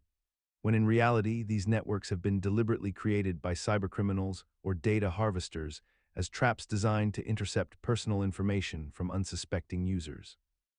A person sitting in a cafe might see a network named something like Airport Free Wi-Fi or Coffee Shop Guest displayed among available connections, and because it matches the environment they're in and appears to be an official service, they click to join without question or verification, never considering that someone with a laptop in the corner has created a fake network with an identical or nearly identical name. Once connected, every piece of data transmitted through that network becomes visible to the person operating the honeypot, including passwords, login credentials, banking information, email contents, and browsing history, all flowing through unencrypted channels like water through a sieve. The psychological mechanism that makes this tactic so devastatingly effective is the intersection of several human cognitive patterns. First, we operate under an assumption of good faith in public spaces, believing that established businesses would never allow malicious actors to operate freely within their walls. Second, we experience decision fatigue and default to the simplest option when choosing networks. Third, the mere presence of a network with a plausible name triggers a kind of authority bias where we assume it must be legitimate because it exists and is named appropriately. And fourth, we've been conditioned through years of free internet access to expect that Wi-Fi networks in commercial spaces are complementary services requiring minimal authentication. What perpetuates this vulnerability despite its fundamental illogic is that the infrastructure of public wireless internet was built on a foundation of trust that has become increasingly obsolete. Yet we've normalized the contradiction of connecting to completely unverified networks while simultaneously handling sensitive information. And most people remain genuinely unaware that the barrier between themselves and a honeypot is indistinguishable from the barrier between themselves and legitimate connectivity, leaving them perpetually exposed in the exact moments when they feel most secure. Picture yourself walking through a parking lot or standing in line at a coffee shop when you notice a QR code printed on a poster, taped to a surface, or displayed prominently in a public space. And the code appears to offer something valuable like a discount, a free service, or entry into a contest that catches your attention in just the right moment when your mind is already thinking about what you need or want. The psychological mechanism at work here is that QR codes have become so normalized in our daily environment that we rarely stop to question what might actually be encoded within them. And this normalization creates a perfect opportunity for social engineers to exploit our assumption that because something is physically present and visible in a legitimate-looking space, it must therefore be legitimate itself. Malicious QR code functions by encoding a disguised URL that, when scanned by your smartphone camera, immediately redirects you to a fraudulent website designed to look identical to a real banking portal, shopping site, or social media login page. And by the time you realize what has happened, you may have already entered your credentials or downloaded malware that sits quietly on your device, collecting information about your browsing habits, passwords, and financial data over an extended period. What makes this tactic particularly effective is that it bypasses the normal skepticism we might apply to a suspicious link in an email or text message. Because the physical presence of the QR code suggests legitimate placement, and the instantaneous nature of the scan and redirect happens so quickly that the cognitive dissonance between what we expected and what we received barely registers in our conscious awareness before we have already compromised our security. The reason this tactic persists and continues to be deployed by social engineers, despite its simplicity, is that we have collectively agreed that QR codes are inherently trustworthy tools, much like we once trusted email as a safe communication method before phishing became widespread. And this cultural acceptance means that millions of people scan codes daily without any verification process, creating an enormous surface area for exploitation that requires almost no technical sophistication to implement successfully. The insidious elegance of this attack lies in its low barrier to entry. Anyone with basic knowledge can generate a malicious QR code and print thousands of copies for pennies, distributing them across multiple locations to cast a wide net, and even a single successful compromise justifies the minimal effort invested. Picture the moment your phone buzzes with a notification claiming that a package you ordered has arrived at your doorstep, complete with tracking information, a delivery timestamp, and sometimes even a photo of the package supposedly left at your door. Yet when you rush outside or check your porch, there is nothing there. And this experience has become so commonplace in the modern consumer landscape that many people encounter it multiple times per month without questioning the underlying mechanism that makes such deceptions possible in the first place. The fake delivery notification operates on a fundamental principle of trust transference, wherein the victim has already conditioned themselves to expect legitimate notifications from legitimate retailers and shipping companies. So when a message arrives bearing the correct logos, official-looking formatting, and convincing details that match the temporal expectations of an actual delivery, the brain's critical evaluation systems essentially bypass their normal scrutiny because the notification appears to arrive through seemingly official channels and carries all the surface markers of authenticity. The scammer behind these messages understands that in our contemporary moment, the delivery notification has become a deeply trusted communication channel, rivaling even direct contact from banks or government agencies in terms of the psychological credibility it commands. And they exploit this by crafting messages that request urgent action, such as clicking a link to confirm delivery details, updating payment information, or verifying an address.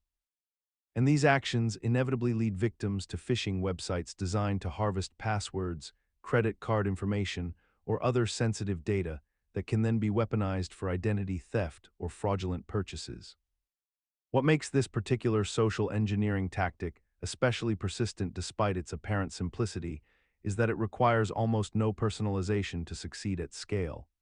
meaning a scammer can send millions of these messages knowing that a statistically significant percentage of recipients will have actually been expecting a delivery. And the psychological alignment between the expectation and the notification creates a moment of vulnerability where rational skepticism temporarily dissolves into the relief of confirmation, a moment that can be exploited before the victim has time to verify whether the notification came through the legitimate official app or email address they would normally use. In the modern workplace, one of the most effective and surprisingly common social engineering tactics involves an attacker posing as a colleague, supervisor, or fellow team member to gain access to sensitive information, systems, or resources that would otherwise remain restricted. The impersonator typically begins by gathering preliminary intelligence about the organization's structure, naming conventions, communication patterns, and internal procedures through publicly available sources such as LinkedIn profiles, company websites, or archived emails found in data breaches, creating a foundation of plausible details that lend authenticity to their deception. Once armed with this information, they might send a carefully crafted email from a spoofed address that closely resembles a legitimate internal email domain, or they might call the help desk claiming to be a senior manager who has forgotten their password and needs immediate access to critical files, exploiting the natural human tendency to assist those who present themselves as colleagues in moments of apparent distress. The psychological mechanism underlying the success of this tactic centers on several deeply rooted cognitive patterns within workplace environments. First, there exists an inherent assumption of legitimacy when someone appears to come from within the organizational structure, as our brains process internal communications as inherently more trustworthy than external ones. Second, the social hierarchy and deference to authority figures means that when someone claims to be a manager or senior employee, subordinates experience psychological pressure to comply without extensive verification.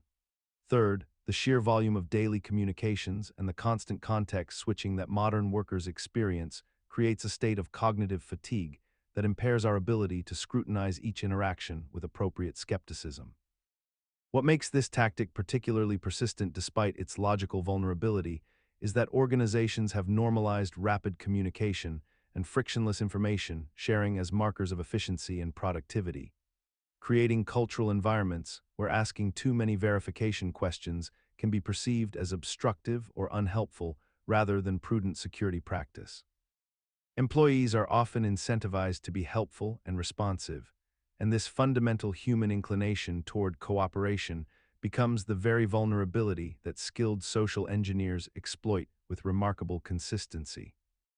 When a mid-level manager walks into a conference room and begins their presentation by casually mentioning that they had coffee with the chief executive officer last Tuesday, or that the vice president of operations personally asked them to lead this particular initiative, something almost invisible shifts in the room's dynamic. Yet something extraordinarily powerful happens to the perception of credibility and authority in that moment.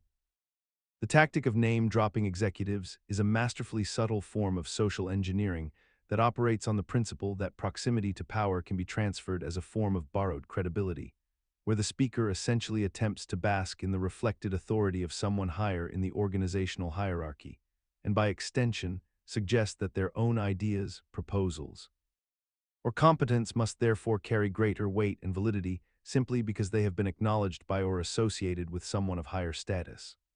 The psychological mechanism at work here is multifaceted and deeply rooted in how humans naturally process hierarchical information and make rapid judgments about trustworthiness and importance in social environments where time is limited and decisions must be made quickly.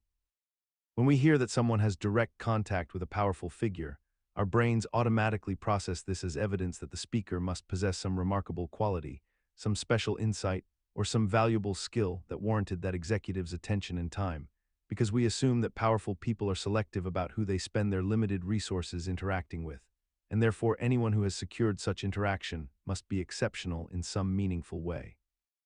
This inference happens almost instantaneously and largely outside our conscious awareness, making it an extraordinarily effective tool for those who understand its mechanics, as the listener rarely pauses to question whether the executive actually knows anything about this particular person's competence, or whether the interaction was truly meaningful or merely circumstantial and brief. What makes this tactic particularly persistent despite its logical fragility is that organizations have come to normalize the equation of proximity to power with actual competence and trustworthiness, creating an environment where name-dropping executives becomes not just accepted, but expected as part of professional communication, and where failing to leverage such connections might actually place someone at a disadvantage relative to their peers who have mastered this particular form of social positioning and hierarchical theater. Imagine receiving a phone call or message late in the evening from someone claiming to be a family member, perhaps a grandson or niece, who is calling from abroad and suddenly finding themselves in dire circumstances requiring immediate financial assistance, and the caller uses urgent language, creates time pressure, and explains that they cannot reach other family members, all while the actual recipient of the call is tired, slightly disoriented, and their critical thinking faculties are operating at diminished capacity due to the late hour and their drowsy state. The social engineer has identified a fundamental vulnerability in human psychology that exists universally across cultures and age groups. When we are presented with an emergency involving someone we love, our rational mind temporarily takes a backseat to our emotional response and our instinct to help. And this hijacking of normal decision-making processes is actually hardwired into our neurobiology as a survival mechanism that once protected us in genuinely dangerous situations. The perpetrator exploits this by creating artificial scarcity of time, artificial scarcity of information, and artificial certainty about the severity of the situation. And they do this knowing that their victim will experience a surge of stress hormones that further impairs judgment and makes the victim more susceptible to following instructions without verification or second guessing. What makes this tactic particularly insidious is how it has become almost normalized in modern society, where we have grown accustomed to receiving urgent requests through various channels, and where the speed of modern communication has conditioned us to act quickly and ask questions later. And somehow we have collectively accepted that in an emergency, the normal protocols of verification and confirmation should be bypassed in favor of immediate action. Even though genuine emergencies in the lives of our loved ones are actually quite rare, and could almost always benefit from a moment of verification rather than panic-driven response. The irony is that a simple phone call to the supposed victim, a genuine verification that takes less than a minute, would immediately expose the deception, yet the social engineer has already primed us to believe that making such a call is precisely what we cannot do, That time is the one resource we cannot afford to spend, and so we remain trapped in a cage of our own urgent emotions. Pushing money through wire transfers and gift card purchases before the rational mind can reassert itself and ask the most obvious question: why can't you just call your parents? You receive a message, an email, or a phone call informing you that you have won a substantial prize in a contest you never entered, a lottery you never played, or a sweepstakes you have no memory of participating in, and the notification arrives with remarkable specificity, complete with official-looking logos, reference numbers, claim codes, and elaborate formatting that mimics the visual language of legitimate organizations, creating an immediate sense of authenticity that bypasses your initial skepticism. The scammer has carefully crafted this notification to trigger a very particular psychological response, one that begins with a moment of genuine surprise and excitement at the prospect of unexpected fortune, a feeling that temporarily overrides the rational part of your mind that knows you did not enter this contest and would remember doing so if you had. The mechanism at work here is deceptively simple, yet profoundly effective. The human brain is wired to respond positively to the suggestion of reward, and when that suggestion arrives with enough visual and linguistic polish, when it includes enough specific details and official-seeming language, the rational mind takes a backseat to the emotional one, and you find yourself wondering if perhaps you did enter something and simply forgot, or if someone submitted your name on your behalf, or if this could somehow legitimately be your lucky day. The scammer knows that you will likely need to claim your prize through a specific process, and that process inevitably requires you to provide personal information, banking details, or an upfront fee to cover taxes or processing costs, at which point the actual theft occurs. Yet the persistence of this particular scam, despite its transparency, reveals something fascinating about human psychology. We want to believe that luck is real, that fortune can strike unexpectedly, that we might be chosen at random by the universe to receive something valuable without effort. And this desire is so deeply embedded in our consciousness that we continue to fall for these notifications even though logically, we understand that legitimate prizes never require payment to claim, and that winning something you did not enter is not merely unlikely, but impossible. The tragedy is compounded when victims realize they have not won anything at all, but rather have given away their identity, their savings, or both, and in that moment of clarity, the same psychological mechanism that made them vulnerable to the scam in the first place, the desire to believe in good fortune, transforms into a different kind of pain. The recognition that they wanted something to be true so badly that they suspended every rational defense they possessed. The telephone rings at an unexpected hour, and the voice on the other end delivers news that seems almost too fortunate to be true. You have won a significant lottery prize, perhaps millions of dollars, from a drawing you do not remember entering. The caller provides specific details, mentions official-sounding organizations, and creates a sense of urgency by explaining that you must act immediately to claim your winnings before the deadline passes or the prize is forfeited to another winner. They request personal information, banking details, or an upfront payment for taxes and processing fees, assuring you that this is standard procedure and that your investment will be returned many times over once the funds clear. The entire interaction follows a carefully constructed script designed to exploit a fundamental human vulnerability, the simultaneous belief in both good luck and the legitimacy of official institutions. The psychological mechanism at work here is remarkably elegant in its simplicity. The human brain experiences a powerful dopamine response to the possibility of sudden wealth, a response so compelling that it can temporarily override critical thinking and logical scrutiny. When this neurochemical reaction combines with the social conditioning we have received throughout our lives to trust authority figures and institutional voices, the result is a state of suspended skepticism where even obvious red flags become invisible. The caller exploits this by creating a false sense of familiarity and legitimacy through the use of official language, reference numbers, and the kinds of procedural details that characterize genuine legal transactions. What persists as particularly noteworthy is that despite decades of public awareness campaigns and widespread knowledge that these scams exist, they continue to generate billions of dollars in losses annually across the globe. This persistence suggests that the emotional appeal of sudden wealth remains so potent that it overcomes our rational knowledge that legitimate lotteries do not solicit winners through unexpected phone calls. We have somehow normalized a world in which we must be perpetually suspicious of good news while simultaneously remaining susceptible to it, a paradox that allows these scams to thrive within the gaps of our collective consciousness.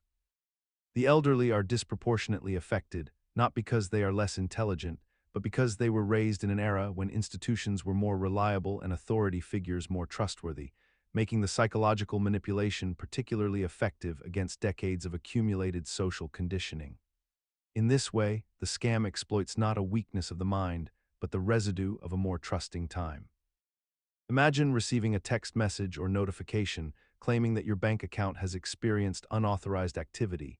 requesting that you verify your identity immediately by clicking a link or calling a number provided in the message. And this notification arrives with all the aesthetic markers of legitimacy, including official logos, bank names, and urgency language that triggers immediate concern and compliance. This is the fake bank alert, one of the most pervasive social engineering tactics deployed daily across millions of devices, exploiting the intersection of financial anxiety and institutional trust that most people have developed over years of legitimate banking communications. The perpetrators behind these fraudulent alerts have studied the exact formatting, language patterns, and timing of genuine bank communications to such a degree that distinguishing between real and counterfeit messages requires active skepticism and knowledge that most ordinary users simply do not possess in their daily routines. They understand that when people see their bank's name alongside phrases like suspicious activity, detected, or confirm your account now, the psychological response is immediate and visceral, overriding the rational evaluation that might otherwise occur, because the stakes feel existential, and because banks have conditioned us to expect these kinds of urgent communications. The mechanism functions on the principle that people will bypass their normal critical thinking processes when presented with perceived threats to their financial security, especially since legitimate banks do occasionally send such alerts, creating a plausible foundation upon which the deception rests. What makes this tactic so insidious is that it weaponizes the very trust and security infrastructure that was supposed to protect people, transforming legitimate authentication procedures into the exact vector through which credentials are stolen. And this paradox creates a kind of learned helplessness where people become uncertain whether to trust their own banks anymore. Despite extensive public awareness campaigns and education about these schemes, they persist at scale because they only need to succeed a small percentage of the time to be economically viable, and because the psychological pressure created by financial threat language operates faster than the deliberate reasoning required to identify them as fraudulent, meaning that for each person who catches the scam, dozens more comply before they even consciously evaluate what they are seeing on their screens. Credential harvesting represents one of the most deceptively simple yet profoundly effective social engineering tactics deployed across digital networks today, operating through what are commonly known as phishing pages or spoofed login interfaces that replicate legitimate websites with stunning accuracy. These pages are typically deployed through mass email campaigns or targeted messages that create artificial urgency by claiming account verification issues, security alerts, suspicious activity, or mandatory password updates, compelling users to click embedded links that redirect them to these fraudulent domains rather than legitimate company servers. The harvesting pages themselves are often near-perfect replicas of the authentic interfaces they impersonate, down to the exact color schemes, logos, typography, and layout structures that users have become accustomed to trusting, which means that even moderately attentive individuals may fail to notice the subtle differences between a URL address that reads something like loginverifysecure.net versus the legitimate login.company.com.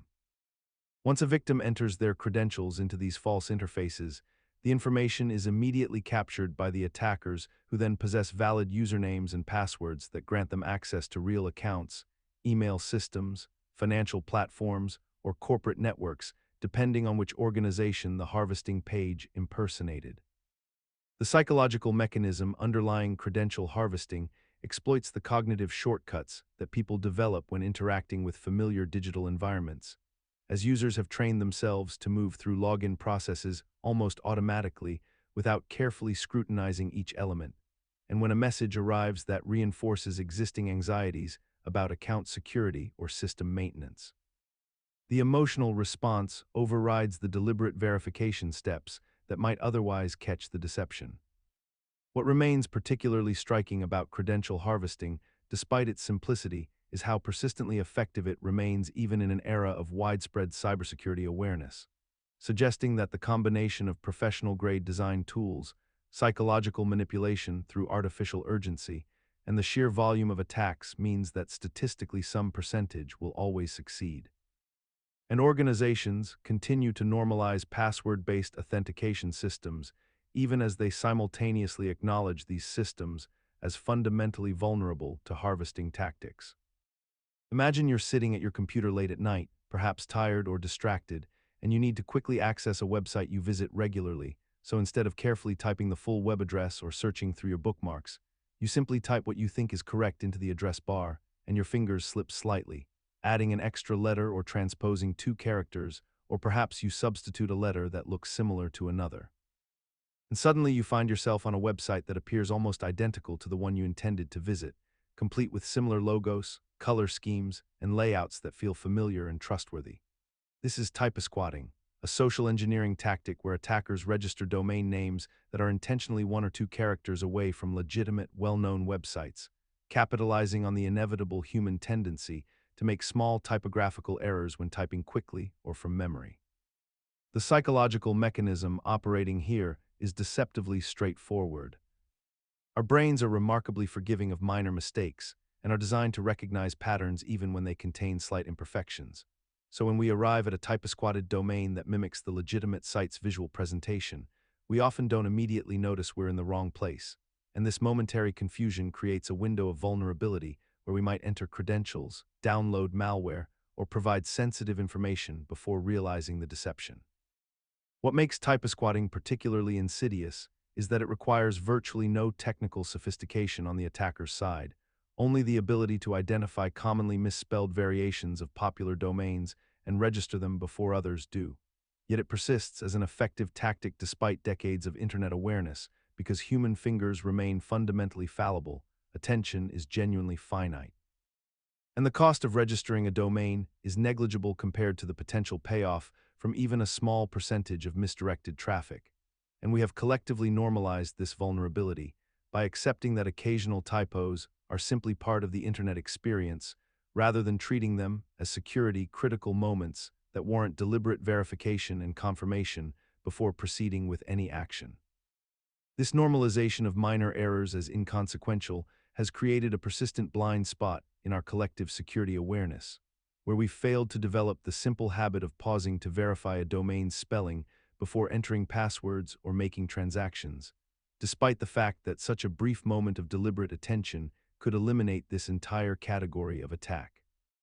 Imagine receiving an email that appears to come from your bank, with a domain name that looks almost identical to the legitimate address you've seen countless times before. Yet hidden within those characters are subtle differences that your eye naturally glosses over in the milliseconds of recognition.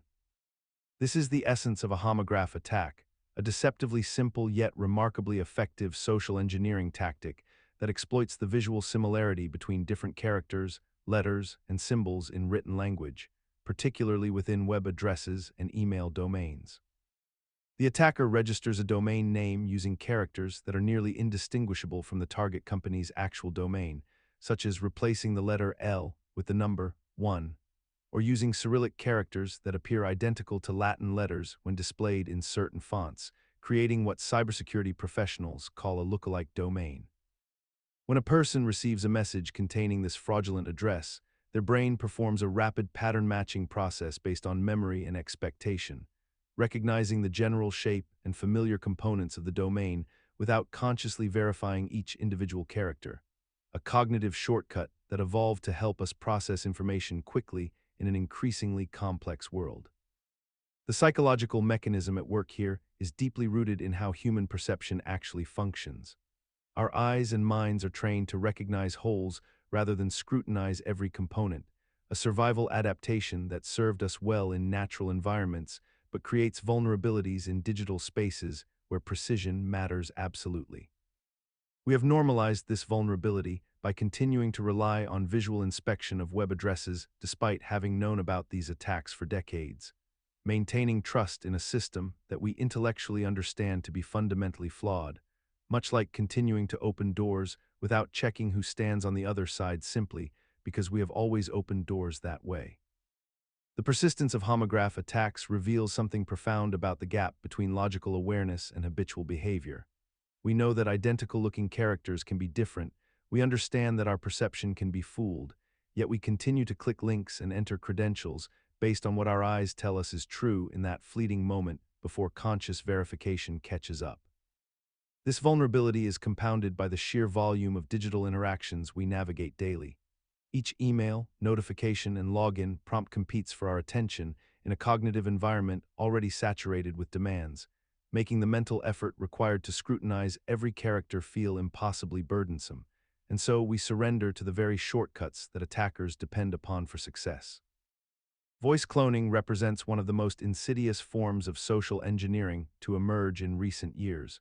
weaponizing artificial intelligence to impersonate the voices of people we trust most, and the scams built around this technology have become increasingly sophisticated and emotionally devastating.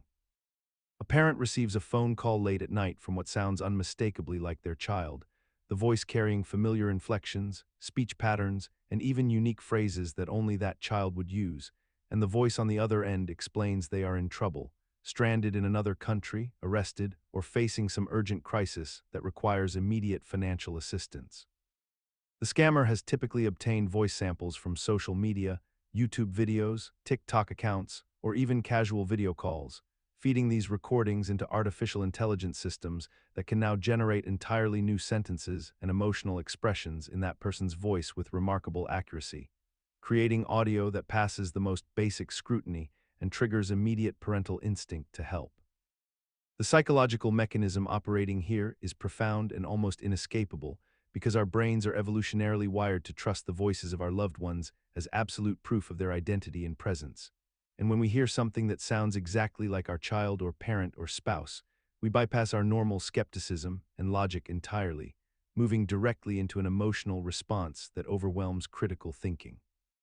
The vulnerability this exploits is not stupidity or gullibility, but rather the deep biological trust we place in acoustic information, the same trust that has protected families for thousands of years, and yet this technology has essentially weaponized our own evolutionary survival mechanisms against us. What makes this phenomenon particularly troubling is how rapidly voice cloning has become both accessible and normalized. With the technology now available through consumer applications and online services, and despite the clear danger, many people remain unaware that their voice could be copied and used against their family members with just a few minutes of audio material freely available on the internet.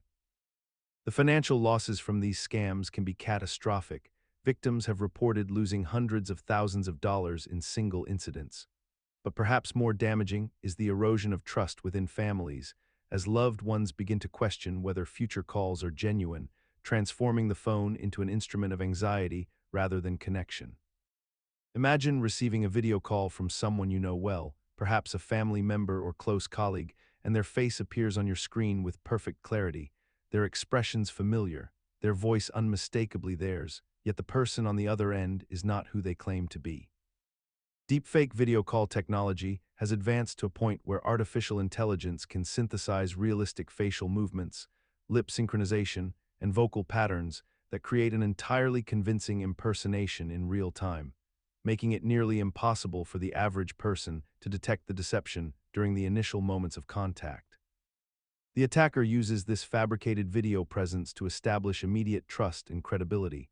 often claiming an urgent situation that requires quick action, such as a financial emergency, a security breach requiring password verification, or a sensitive matter that demands discretion and rapid compliance. The psychological mechanism at work here is profoundly rooted in our implicit trust of visual and auditory evidence. Throughout human history, seeing and hearing have been our most reliable forms of verification, and our brains are evolutionarily conditioned to accept video evidence as truth, particularly when it matches our expectations and memories of how someone we know behaves and communicates. The deepfake video call exploits this neurological shortcut by removing the cognitive friction that typically exists when we receive requests from unknown numbers or text-based messages,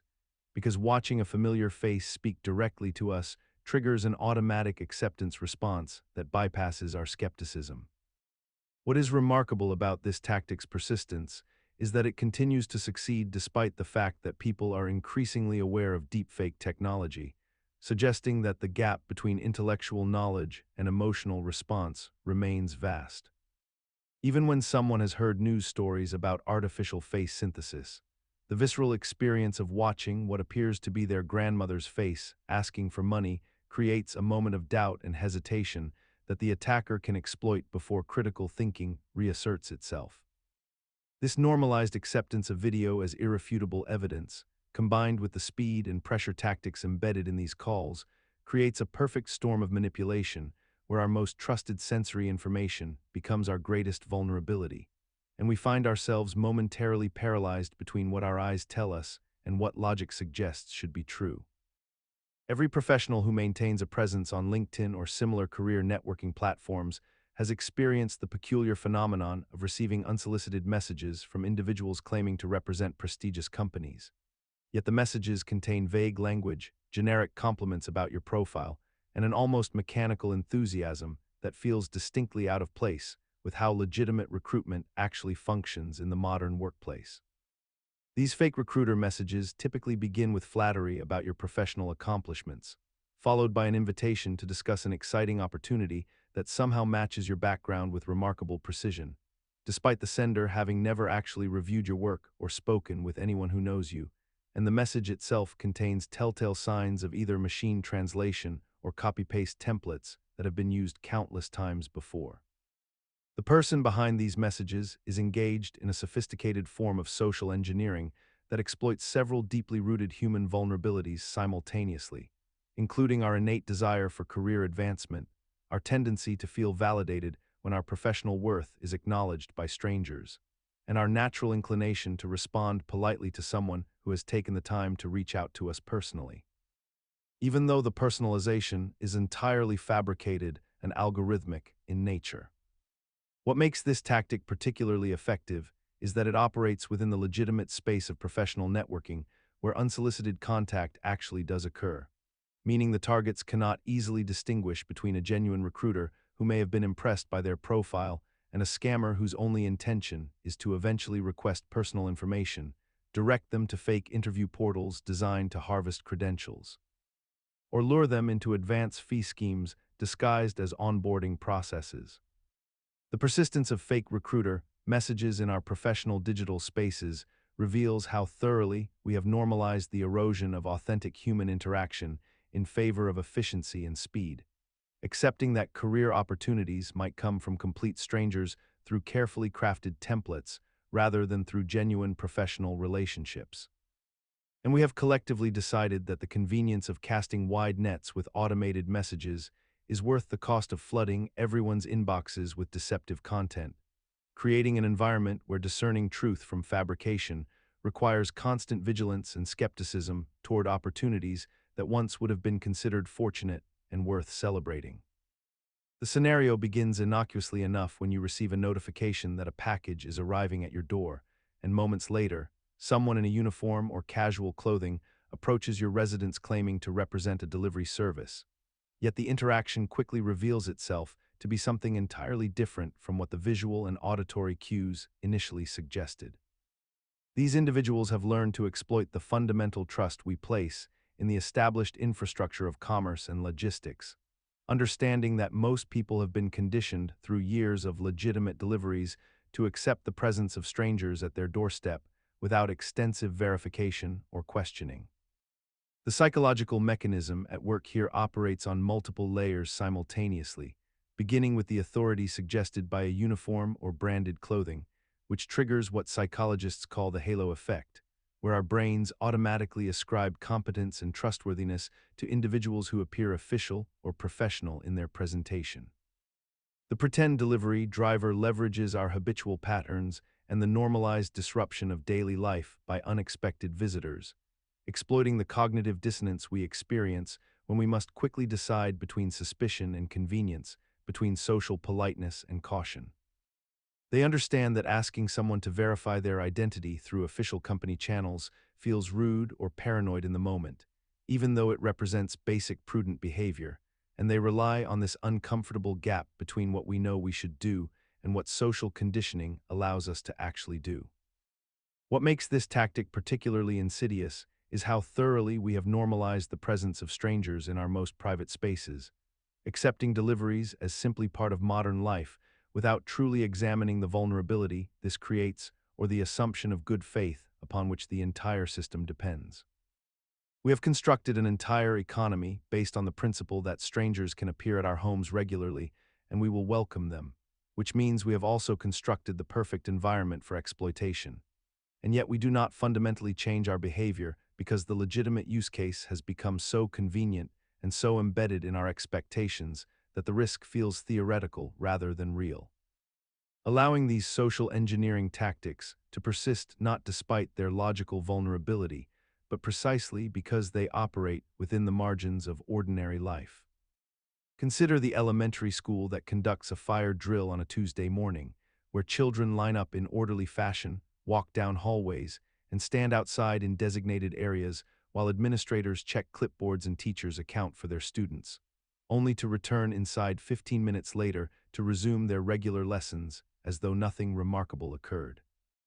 The drill itself serves a logical purpose in theory, preparing people for actual emergencies through practiced repetition and muscle memory. Yet the execution has become so ritualized and removed from any genuine threat that participants have become fundamentally disconnected from the actual scenario being simulated.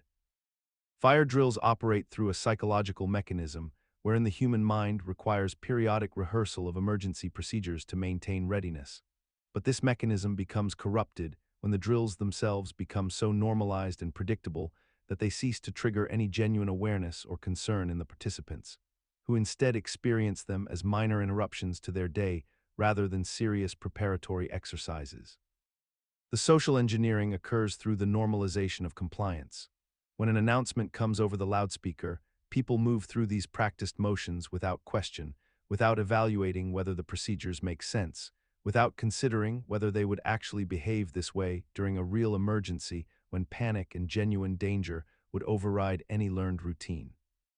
We have collectively accepted that these drills are necessary without regularly questioning whether the frequency, method, or execution actually translates to improved emergency response. Yet institutions continue conducting them with the same mechanical regularity, training entire populations to respond to authority-triggered alerts with conditioned obedience rather than critical thinking. The persistence of fake fire drills reveals how organizations can engineer habitual compliance through repetition, creating citizens who have learned to suspend judgment and follow procedures simply because they have been told to do so. And this conditioning extends far beyond fire safety into the broader social landscape, where people accept requests from institutions without examining whether those requests serve any genuine protective purpose. Somewhere in a commercial office building, a sales representative sits at a desk with a printed sheet of paper in front of them, reading words that were written by someone else, speaking them to a stranger who did not ask to hear them, following a predetermined pattern of dialogue designed to move the conversation in a specific direction regardless of what the other person actually wants or needs. The cold calling script is one of the most pervasive social engineering tactics in modern business. A carefully constructed template of opening statements, objection handlers, and closing techniques that transforms human conversation into a guided pathway where the caller maintains control through linguistic architecture. The representative reads their opening line, which typically includes a name drop or reference to a mutual connection to establish false familiarity, then immediately pivots to a vague statement about the purpose of the call, intentionally vague enough that the person cannot accurately assess whether they want to continue listening. When resistance emerges, as it inevitably does, the script provides pre-written responses designed not to address the actual objection, but to reframe it, to minimize it, to move past it without acknowledging the legitimate concern the person has just expressed. The psychological mechanism underlying these scripts relies on several interconnected principles. The principle of commitment, where once someone agrees to listen to the first sentence, they feel obligated to hear the pitch. The principle of reciprocity, where the caller's effort and preparation creates a subtle social debt. And the principle of authority, where the caller speaks with practiced confidence that mimics expertise. The script functions as a shield against genuine human interaction, protecting both parties from authentic conversation while simultaneously making authentic conversation nearly impossible. What makes cold calling scripts particularly resilient despite their obvious manipulative nature is that they work frequently enough to justify their continued use. And because entire industries have been built around their refinement and distribution, creating a self-perpetuating system where salespeople are trained on scripts because scripts are proven to generate revenue. And because scripts are proven to generate revenue, more salespeople are trained on them. We have collectively normalized this intrusion into our attention and our time, accepting unsolicited sales calls as an inevitable cost of modern life, rarely questioning whether this practice serves anyone except those benefiting from the statistical likelihood that some small percentage of strangers will say yes to something they never requested. Every day, millions of people encounter promises of rewards in exchange for completing online surveys,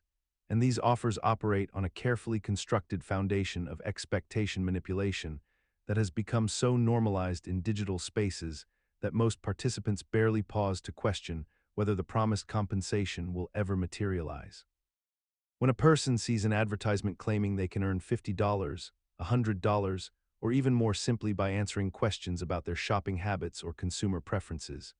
they are encountering a social engineering tactic designed to exploit the fundamental human desire for easy money and the reciprocity principle that makes us feel obligated to provide value when we believe we are being offered value in return. The actual mechanics of this system reveal a profound psychological operation where the survey creator knows statistically that most users will never receive their promised incentives, either because the payment thresholds are impossibly high, the survey platforms disappear before payouts occur, the offered gift cards have already been depleted, or the entire enterprise was fraudulent from its inception and designed primarily to harvest personal data rather than compensate respondents. What makes this tactic particularly insidious is how it operates within a landscape where legitimate survey platforms do exist and do occasionally pay participants, creating a veil of plausibility that makes discerning the fraudulent from the authentic nearly impossible for the average person making quick decisions online. The psychological mechanism at work here exploits our tendency to engage in optimistic bias, where we imagine ourselves as the lucky few who will actually receive payment, combined with our natural inclination to minimize effort and seek passive income, making the promise of easy money extraordinarily difficult to resist even when our rational minds suggest such offers are too good to be true. We have collectively normalized this ecosystem of broken promises and phantom incentives to such a degree that people routinely spend hours completing surveys they suspect will never pay them, driven by a faint glimmer of hope that this time might be different. And this normalization represents a profound shift in how we accept deception as simply another cost of participating in the digital economy. When you observe someone making a major decision or presenting information with absolute certainty, you are witnessing one of the most powerful social engineering tactics in existence, one that operates beneath conscious awareness in nearly every interaction we have throughout our daily lives. A person who speaks with unwavering conviction, maintains steady eye contact, uses deliberate hand gestures, and occupies physical space with assured posture creates an immediate psychological impression that they possess knowledge, authority, and control over the situation at hand, regardless of whether their actual competence or truthfulness has been established in any objective way.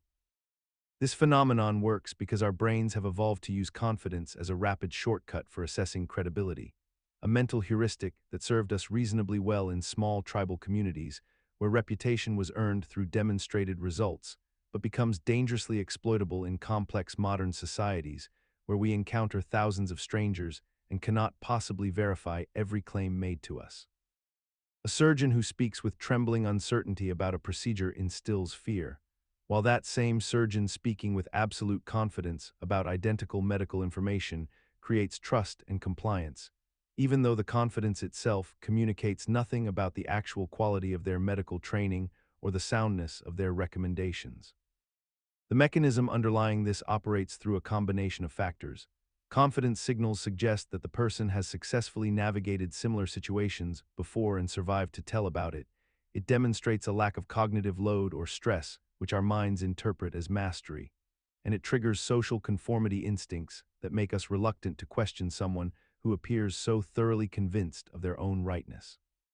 What makes this tactic so insidious and persistent is that we have collectively normalized the equation of confidence with competence to such a degree that questioning someone's certainty often feels socially inappropriate or even hostile. And we have built entire professional and institutional structures around individuals who project the most convincing facades of control and conviction rather than those who might actually possess the deepest knowledge or most nuanced understanding of complex topics. A politician who hesitates while discussing policy appears weak and untrustworthy, while one who delivers identical policy proposals with theatrical certainty commands campaign donations and votes, a dynamic that rewards performative conviction over intellectual humility and ensures that those most skilled at managing perceptions rather than solving problems often rise to positions of greatest influence. Imagine walking into a car dealership where the salesman presents you with a vehicle listed at $35,000, and after what feels like considerable negotiation, you agree to pay $30,000, feeling as though you've secured a tremendous victory and negotiated skillfully downward from an unreasonable starting position. What you may not realize is that this entire interaction was engineered around a psychological principle called anchoring, wherein the first number presented to you, regardless of its actual validity or relationship to fair market value, becomes a reference point that unconsciously influences every subsequent judgment you make about what constitutes a reasonable price. The salesman knew this anchor would work because human cognition relies heavily on initial information to calibrate expectations, and once that first figure is established in your mind, all numbers below it begin to feel like savings rather than expenditures. The mechanism behind anchoring operates at a level beneath conscious awareness, functioning as a cognitive shortcut that our brains employ to make rapid decisions in situations where complete information is unavailable or overwhelming. When we encounter a number first, our brain uses it as a starting position and then makes adjustments from that point. But these adjustments are typically insufficient to fully overcome the influence of the initial anchor, leaving us systematically biased toward whatever was suggested first. Negotiations across countless domains are structured entirely around this principle, from salary discussions where employers present initial offers significantly lower than they're willing to pay, to contract negotiations in business where the opening proposal sets the entire tone for what becomes acceptable to both parties. What makes this phenomenon particularly persistent despite our intellectual understanding of how it works is that even individuals who are aware of anchoring techniques remain influenced by them. And this awareness does not grant immunity from the effect, because the anchoring operates partially through automatic processes that circumvent conscious deliberation. We have normalized this approach to such an extent that initial offers in negotiations are now universally expected to be strategically positioned rather than reflective of genuine bottom-line positions, creating a cultural expectation that negotiations are inherently theatrical performances where the opening move determines the psychological battlefield rather than honest expressions of actual value or willingness to pay. Consider the subtle way that language patterns can shape your expectations before any actual interaction occurs, a phenomenon that unfolds in countless everyday situations where words are carefully arranged to guide your perception toward a predetermined outcome. When a salesperson says, "Most people find this product really helps them sleep better," they have not made a direct claim about the product's efficacy, yet they have primed your mind to expect improvement by anchoring your thoughts to the experience of others, creating a psychological framework where positive results seem inevitable rather than uncertain. This technique operates through a mechanism called cognitive priming, wherein exposure to certain words, phrases, or concepts automatically activates related thoughts and associations in your memory without your conscious awareness or deliberate intention. The power of this mechanism lies in its subtlety and its exploitation of how your brain naturally processes language and builds mental models of reality, as your mind constantly searches for patterns and connections between the words you hear and the schemas you have already constructed from previous experiences. When someone says you probably already know how important sleep is, they are simultaneously making an assumption that feels validating while also priming you to accept their subsequent suggestions more readily, because you have already agreed on a foundational premise that feels obvious and unquestionable. What makes this tactic particularly effective is that it requires no explicit logical argumentation or evidence presentation. instead relying on the pre-activation of existing beliefs and associations that your brain has already cataloged, making the suggestion feel like a natural conclusion rather than an imposed idea. Despite understanding intellectually that language can influence us, we continue to be susceptible to these suggestive patterns because they work at a level below conscious scrutiny, and because resisting them would require constant vigilance and analysis of every conversation we experience, a cognitive burden that most people reasonably choose not to undertake. We have normalized this practice across advertising, sales, healthcare communication, and even casual conversation, accepting it as simply the way that persuasive communication naturally functions without questioning whether the underlying mechanism represents a fair and transparent exchange of information between parties. Every day you encounter countless moments where someone else has already decided what your options are, and you simply choose between them without recognizing that the choice itself was predetermined. Consider the simple act of selecting a coffee at a cafe, where the menu is designed so that certain drinks appear first, are described more appealingly, or are positioned at eye level, making them subtly more likely to catch your attention and influence your decision before you even realize you were being guided. This is the essence of nudging small decisions, a technique so embedded in everyday life that we rarely pause to acknowledge its presence or question why our supposedly free choices align so perfectly with what someone else wanted us to choose. The mechanism operates on the principle that human decision-making is not a perfectly rational process conducted in a vacuum, but rather a cognitive activity that is profoundly influenced by context, presentation, and environmental design. When a website presets certain options as selected before you even arrive, when a grocery store arranges products to guide your eye along a specific path,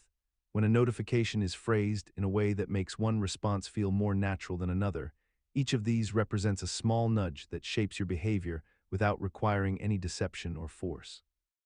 The psychological foundation rests on the reality that our brains process thousands of pieces of information simultaneously, and we rely on shortcuts and heuristics to navigate this overwhelming amount of data, meaning we are inherently vulnerable to being guided by factors we do not consciously register. What is particularly fascinating is how thoroughly this practice has become normalized within our society, to the point where we scarcely recognize it as manipulation because it feels invisible and seamless. We accept that our choices are being gently directed because the nudges themselves do not conflict with what we might have wanted anyway, creating an illusion of autonomy even as our decision-making environment has been carefully constructed by someone else. This acceptance persists despite the logical contradiction at its core, because nudging small decisions represents a form of influence that achieves its goals through subtlety rather than force, making it psychologically easier to ignore than more overt forms of persuasion would be. Yet the cumulative effect of these countless small nudges throughout your day is far from small. Each micro-decision shaped by design compounds into patterns of behavior that, over time, define your preferences, habits, and even your sense of self, all while you remain convinced that you arrived at these conclusions independently.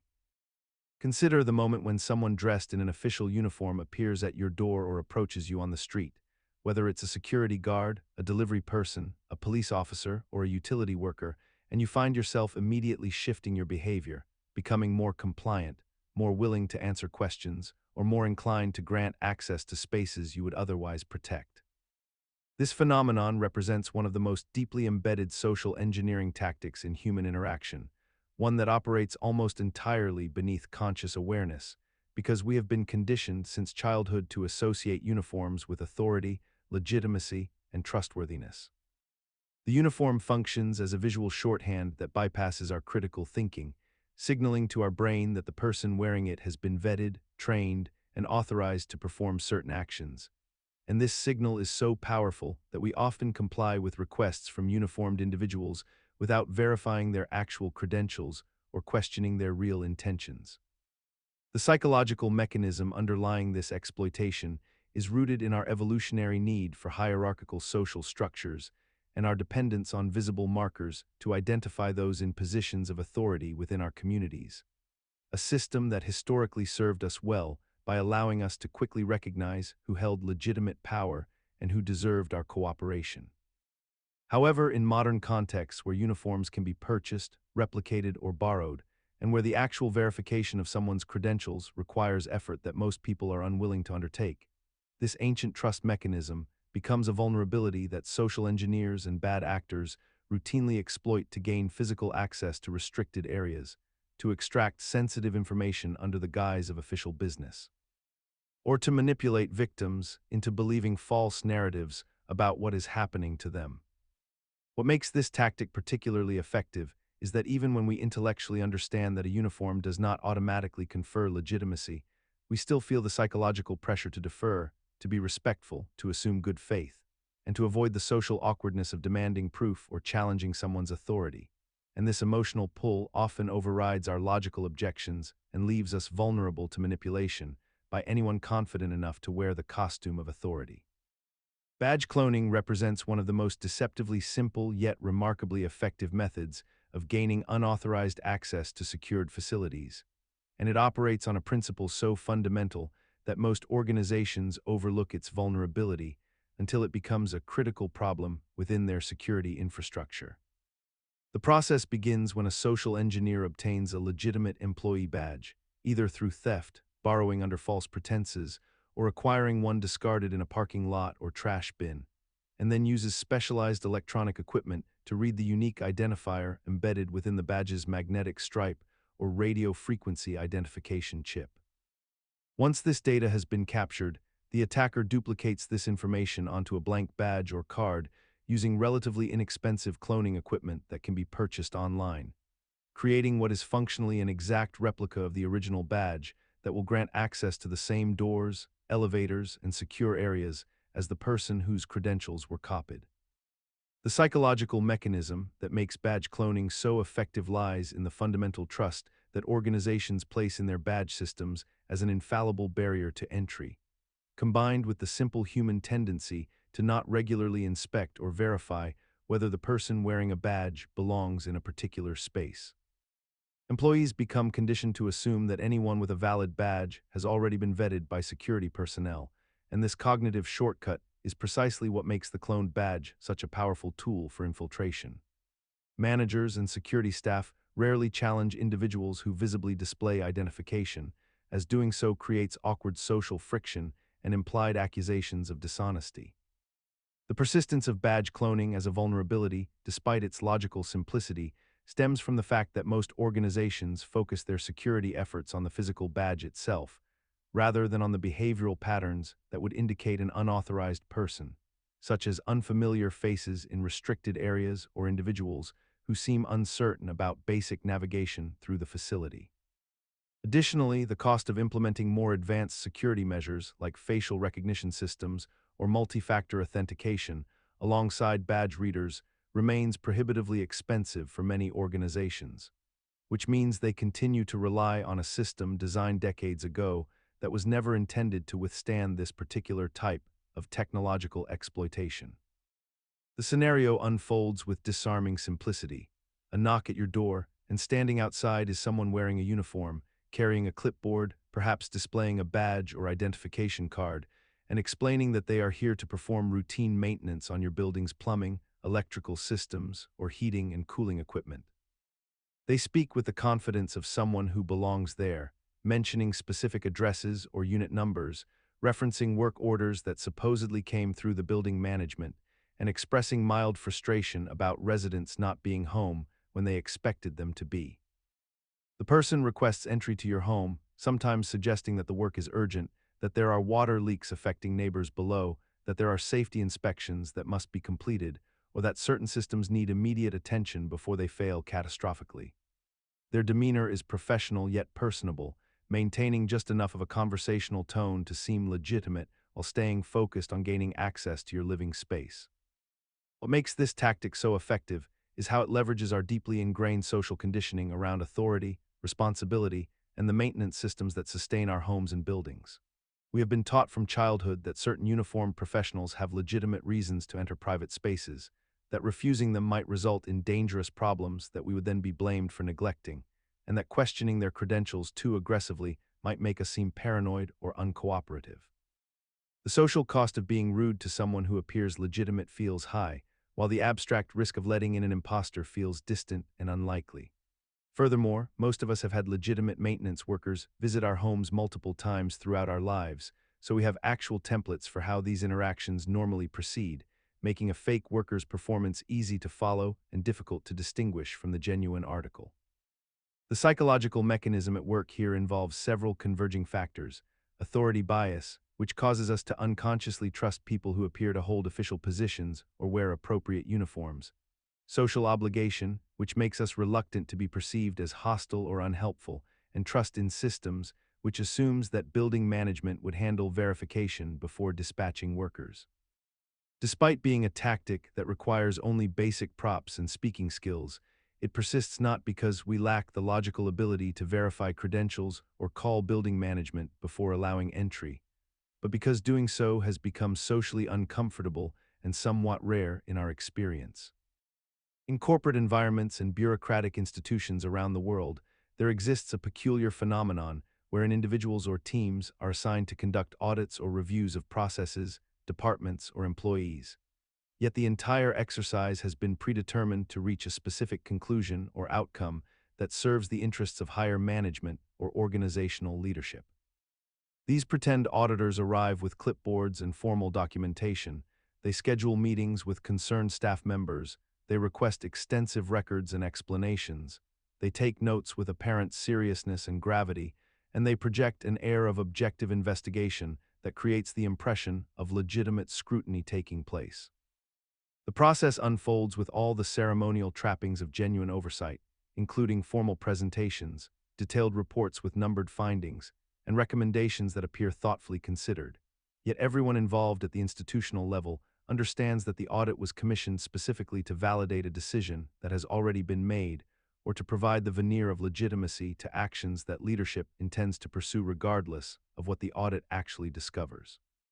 The psychological mechanism operating here is remarkably effective because it satisfies several simultaneous needs within the organizational structure. It provides documented justification for controversial decisions. It creates a sense that proper procedures have been followed and concerns have been appropriately addressed. It gives employees the impression that their voices have been heard through an objective third party, and it protects leadership from accusations of arbitrary or capricious decision-making by generating an official record suggesting that thorough investigation preceded the outcome. The brilliance of this tactic lies in how it exploits our deep cultural faith in the power of documentation, expertise, and formal process to legitimize outcomes. Because we have been conditioned since childhood to believe that when something is written down, officially recorded, and presented by someone wearing the mantle of authority or technical expertise, it must therefore be true and fair and rigorously derived. What persists this practice despite its essential hollowness is that the pretend audit creates plausible deniability for everyone involved.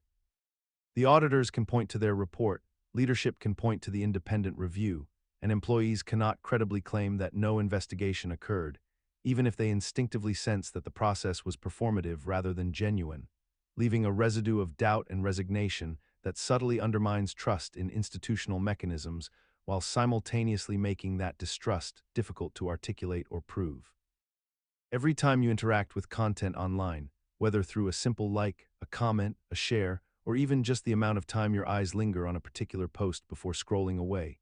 detailed information about your preferences, behaviors, and psychological vulnerabilities is being systematically collected and organized into a comprehensive digital profile that grows more intricate and revealing with each passing day. This profile exists not as a single document, but as a fragmented collection of data points scattered across numerous platforms, each one independently tracking your movements while simultaneously sharing insights with data brokers and advertising networks that aggregate everything into a panoramic view of who you are, what you want, what you fear, and how you can be most effectively manipulated into making decisions that benefit others rather than yourself. The mechanism underlying this practice is fundamentally about pattern recognition at scale, where algorithms examine thousands of data points to identify correlations between your demographic information, your stated interests, your browsing habits, your purchase history, your location data, and your emotional responses to specific types of content. Creating predictive models that can anticipate your future behavior with startling accuracy before you yourself have even consciously decided what you want. What makes this particularly insidious is how the psychological principle of gradual normalization allows us to accept this surveillance as simply the cost of using free services, a trade-off so embedded in our daily routines that we scarcely question why we should surrender such intimate details about ourselves to corporations whose primary obligation is to shareholders rather than to our well-being. We have become so accustomed to being profiled that we now voluntarily provide information through personality quizzes, preference surveys, and permission requests, essentially offering up the keys to our own psychological profiles while feeling as though we are exercising choice and control, when in reality we are simply making the process of data collection more efficient and more complete. The true power of this system becomes apparent when you realize that the profile constructed about you may be more accurate in predicting your behavior than your own self-assessment, creating a situation where external algorithms understand your vulnerabilities better than you do, positioning them to intervene at precisely the moments when you are most susceptible to influence, whether that means showing you a product advertisement when you are experiencing loneliness, or presenting politically divisive content when algorithms detect emotional agitation. In contemporary social interactions, particularly within digital spaces and casual conversations, there exists a widespread phenomenon where individuals voluntarily disclose personal information far beyond what the situation demands or what their own interests would suggest they should reveal. A person might find themselves sharing intimate details about their financial struggles, relationship conflicts, health concerns, or family dysfunction with someone they barely know, often within the first moments of conversation, without any explicit request for such information, and without considering the potential consequences of their candor. The social engineer or manipulator recognizes this tendency and deliberately creates an environment of false intimacy and acceptance that encourages the target to lower their natural defenses and share vulnerabilities that would ordinarily remain private.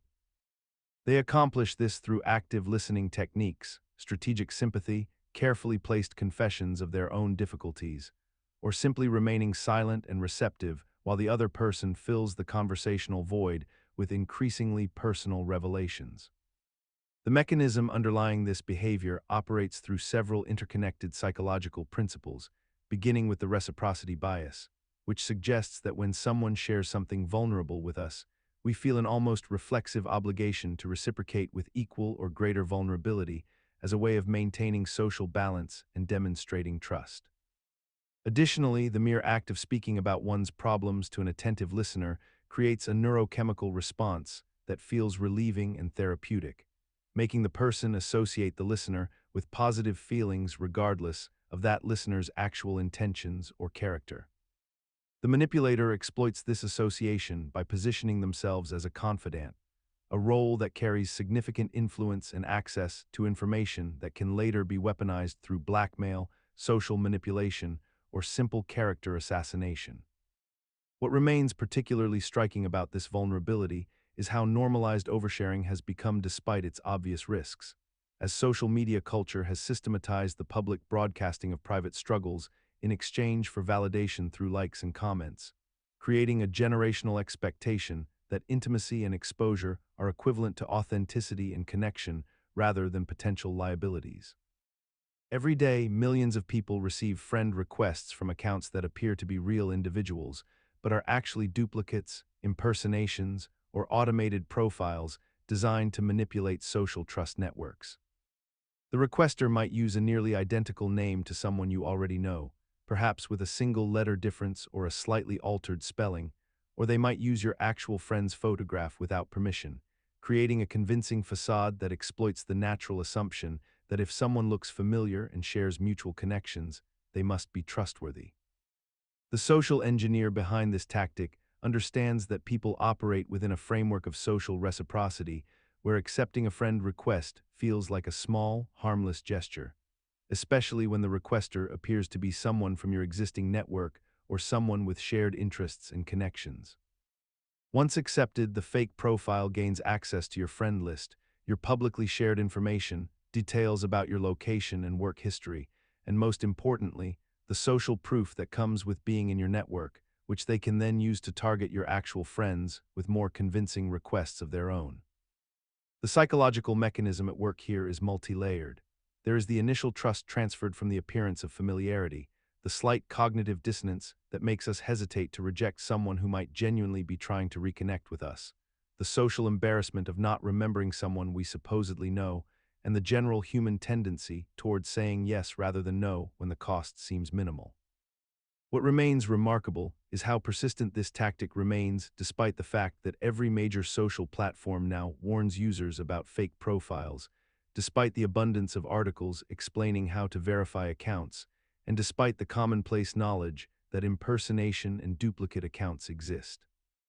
We have normalized the acceptance of requests from near strangers because the alternative, carefully examining every single request and potentially offending real acquaintances, feels more burdensome than the abstract risk of adding someone fraudulent to our networks. Yet the consequences of this choice extend far beyond mere inconvenience. The fake account becomes a staging ground for phishing attempts targeting your other contacts, a source of false information that spreads through your network, or a tool for extracting personal details that can be weaponized in future social engineering attacks. In essence, we have collectively decided that the friction of verification is a greater burden than the risk of compromise, a calculus that benefits those who exploit our desire for frictionless social connection. Catfishing represents a deceptive social engineering practice wherein an individual creates a false online persona, typically featuring fabricated photographs, biographical information, and personal details, in order to initiate romantic or emotional relationships with unsuspecting targets who believe they are connecting with someone genuine and authentic. The perpetrator of this scheme carefully constructs an elaborate digital identity, often spending weeks or months building trust and intimacy with their victim through consistent communication, thoughtful messages, and calculated emotional vulnerability that mirrors what the target themselves has shared, gradually deepening the psychological bond until the victim feels genuinely connected to this fictional person.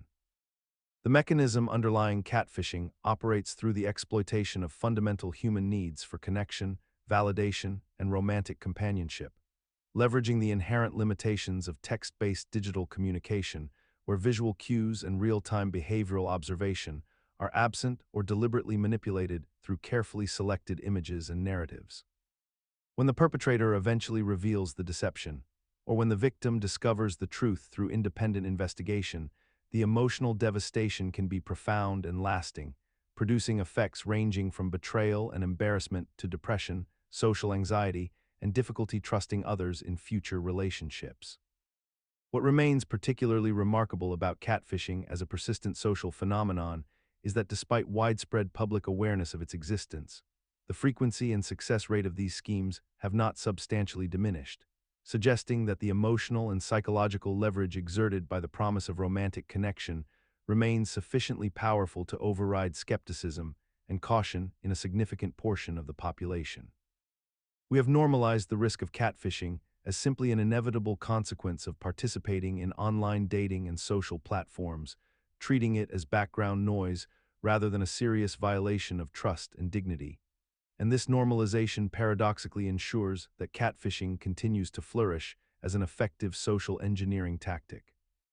The tragedy is compounded by the fact that victims often internalize shame rather than recognizing themselves as targets of manipulation,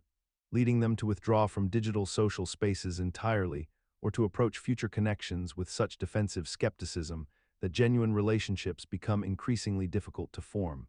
thus allowing the catfisher's deception to extend its damage far beyond the immediate betrayal into the victim's long-term capacity for authentic connection.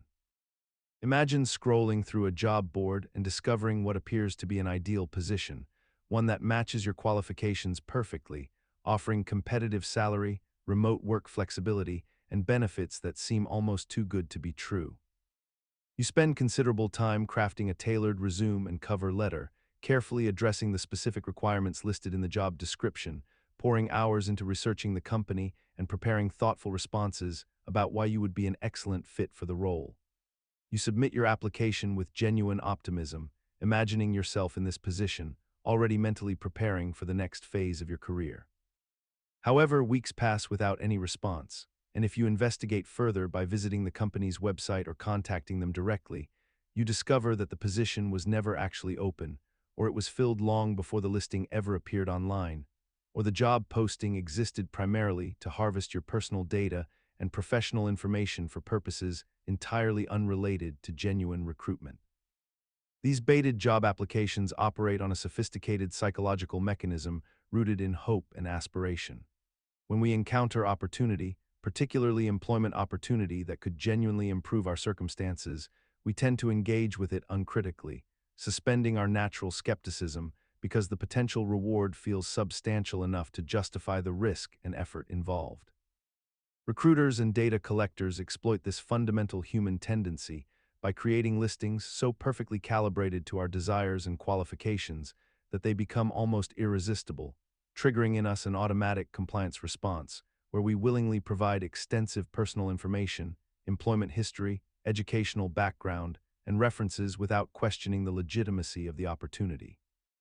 The mechanism persists partly because we have normalized the idea that job searching requires vulnerability and information sharing, and partly because there exists a sufficient number of legitimate job postings that we cannot easily distinguish the genuine from the fraudulent without dedicating substantial investigative effort. We accept this state of affairs as simply the cost of seeking employment, another friction point in a system that already demands so much from us. The tragedy lies not merely in the time wasted or the data compromised, but in the erosion of trust itself. Each fraudulent posting makes us incrementally more cynical about legitimate opportunities, creating a chilling effect where genuine employers struggle to attract qualified candidates who have learned to approach even authentic positions with defensive skepticism and exhaustion. Every day, millions of people encounter notifications claiming that critical system updates are available for their devices, operating systems, applications, or security software, and these messages arrive with a sense of urgency that suggests immediate action is necessary to protect the integrity and functionality of their digital lives. The notification typically displays an official-looking interface, complete with branded logos, legitimate-sounding language about security patches and performance improvements, and a prominent button encouraging the user to click and install these updates right away, sometimes even warning that the system will be slower or more vulnerable if the update is delayed or ignored. However, many of these notifications are actually fraudulent schemes designed by social engineers and cybercriminals who have recognized that users have been conditioned to trust software update prompts as legitimate security measures, making them one of the most effective vectors for delivering malware, spyware, ransomware, or credential harvesting programs directly onto unsuspecting devices. The psychological mechanism underlying this tactic operates on multiple layers, beginning with the authority principle, since software updates are genuinely issued by legitimate companies and users have learned to associate them with safety and proper device maintenance, which means that a fake update notification triggers the same trust response as a real one would. Additionally, the scarcity and urgency framing employed in these fake notifications creates a sense that acting immediately is more important than verifying authenticity, because users are generally taught that delaying security updates puts them at risk, and this mental shortcut becomes so ingrained that most people click without hesitation or suspicion. The mechanism also exploits the assumption of consistency, because users expect that any notification appearing on their device must have originated from legitimate system processes or trusted applications, rather than considering that their device may have been compromised or that they may have visited a malicious website that displayed a convincing fake prompt. What makes this tactic particularly persistent despite having no logical justification for its continued success is that the actual frequency of legitimate software updates has increased substantially over the years, meaning that users encounter genuine update prompts so regularly that they have become almost invisible and automatic in their response to them. And this normalization of constant updates has created the perfect environment for fake versions to blend seamlessly into the background of everyday digital life. Every day, millions of people install browser extensions without reading what they actually do, granting them access to everything displayed on their screens, every keystroke they type, every password field they fill, and every website they visit in complete detail. A user downloads what appears to be a productivity tool, a grammar checker, a video downloader, or a shopping coupon aggregator, and with a single click, they authorize this software to observe their entire digital life in real time, to intercept their communications, to redirect their searches, to inject advertisements into web pages, and to harvest their browsing data for sale to data brokers and advertising networks. The extension sits quietly in the corner of the browser, often with a small icon that the user never thinks about again, collecting information about banking sessions, healthcare searches, relationship concerns, financial anxieties, and intimate moments of vulnerability, all while the user believes they are simply using their browser normally and privately. The mechanism that makes this possible is the trust asymmetry that exists between users and developers, combined with the genuine difficulty of understanding what permissions actually mean, because when a user reads that an extension requests permission to access all data on all websites you visit, most people cannot truly conceptualize what that means in practical terms, and so they simply approve it and move forward with their task. The extension developers exploit this permission model deliberately, requesting far more access than they actually need for their stated function, banking on the reality that almost no one will deny the request, because denying it means not using the tool they want. And in our modern digital environment, the convenience of the tool almost always outweighs the abstract concern about privacy. What persists despite its obvious danger is the assumption that if an extension is available in an official store, it must be somewhat vetted, somewhat safe, somewhat trustworthy, when in reality many stores employ only automated scanning for obvious malware signatures, allowing sophisticated data harvesting tools to flourish openly alongside genuinely helpful extensions. We have normalized this arrangement because the alternatives seem worse. Either we restrict ourselves to a bare browser with no helpful tools, or we accept that our browsers are surveillance devices that we invite into our homes willingly, and most people choose the latter without fully recognizing what they have chosen. Picture yourself sitting at your computer on an ordinary evening when an email arrives in your inbox claiming to be from a service you use regularly, perhaps your bank, your email provider, or a social media platform you've relied on for years. The email states that suspicious activity has been detected on your account and requests that you reset your password immediately to secure your information. And it includes a link that appears to lead to the official website, complete with the correct logos, color schemes, and professional formatting that matches the authentic communications you've received before. Your heart rate increases slightly because the message triggers a genuine concern about account security, a fear that has been conditioned into us through countless data breaches and security warnings, and without thinking too carefully, you click the link and find yourself on what appears to be the legitimate login page where you enter your credentials,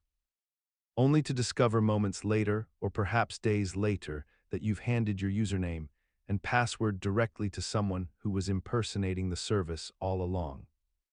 The psychological mechanism at work here is remarkably elegant in its simplicity, because it exploits the intersection of our legitimate security anxieties and our autopilot behaviors, our tendency to trust the familiar visual language of brands we interact with daily, and our natural inclination to act quickly when presented with a message that suggests urgency or threat.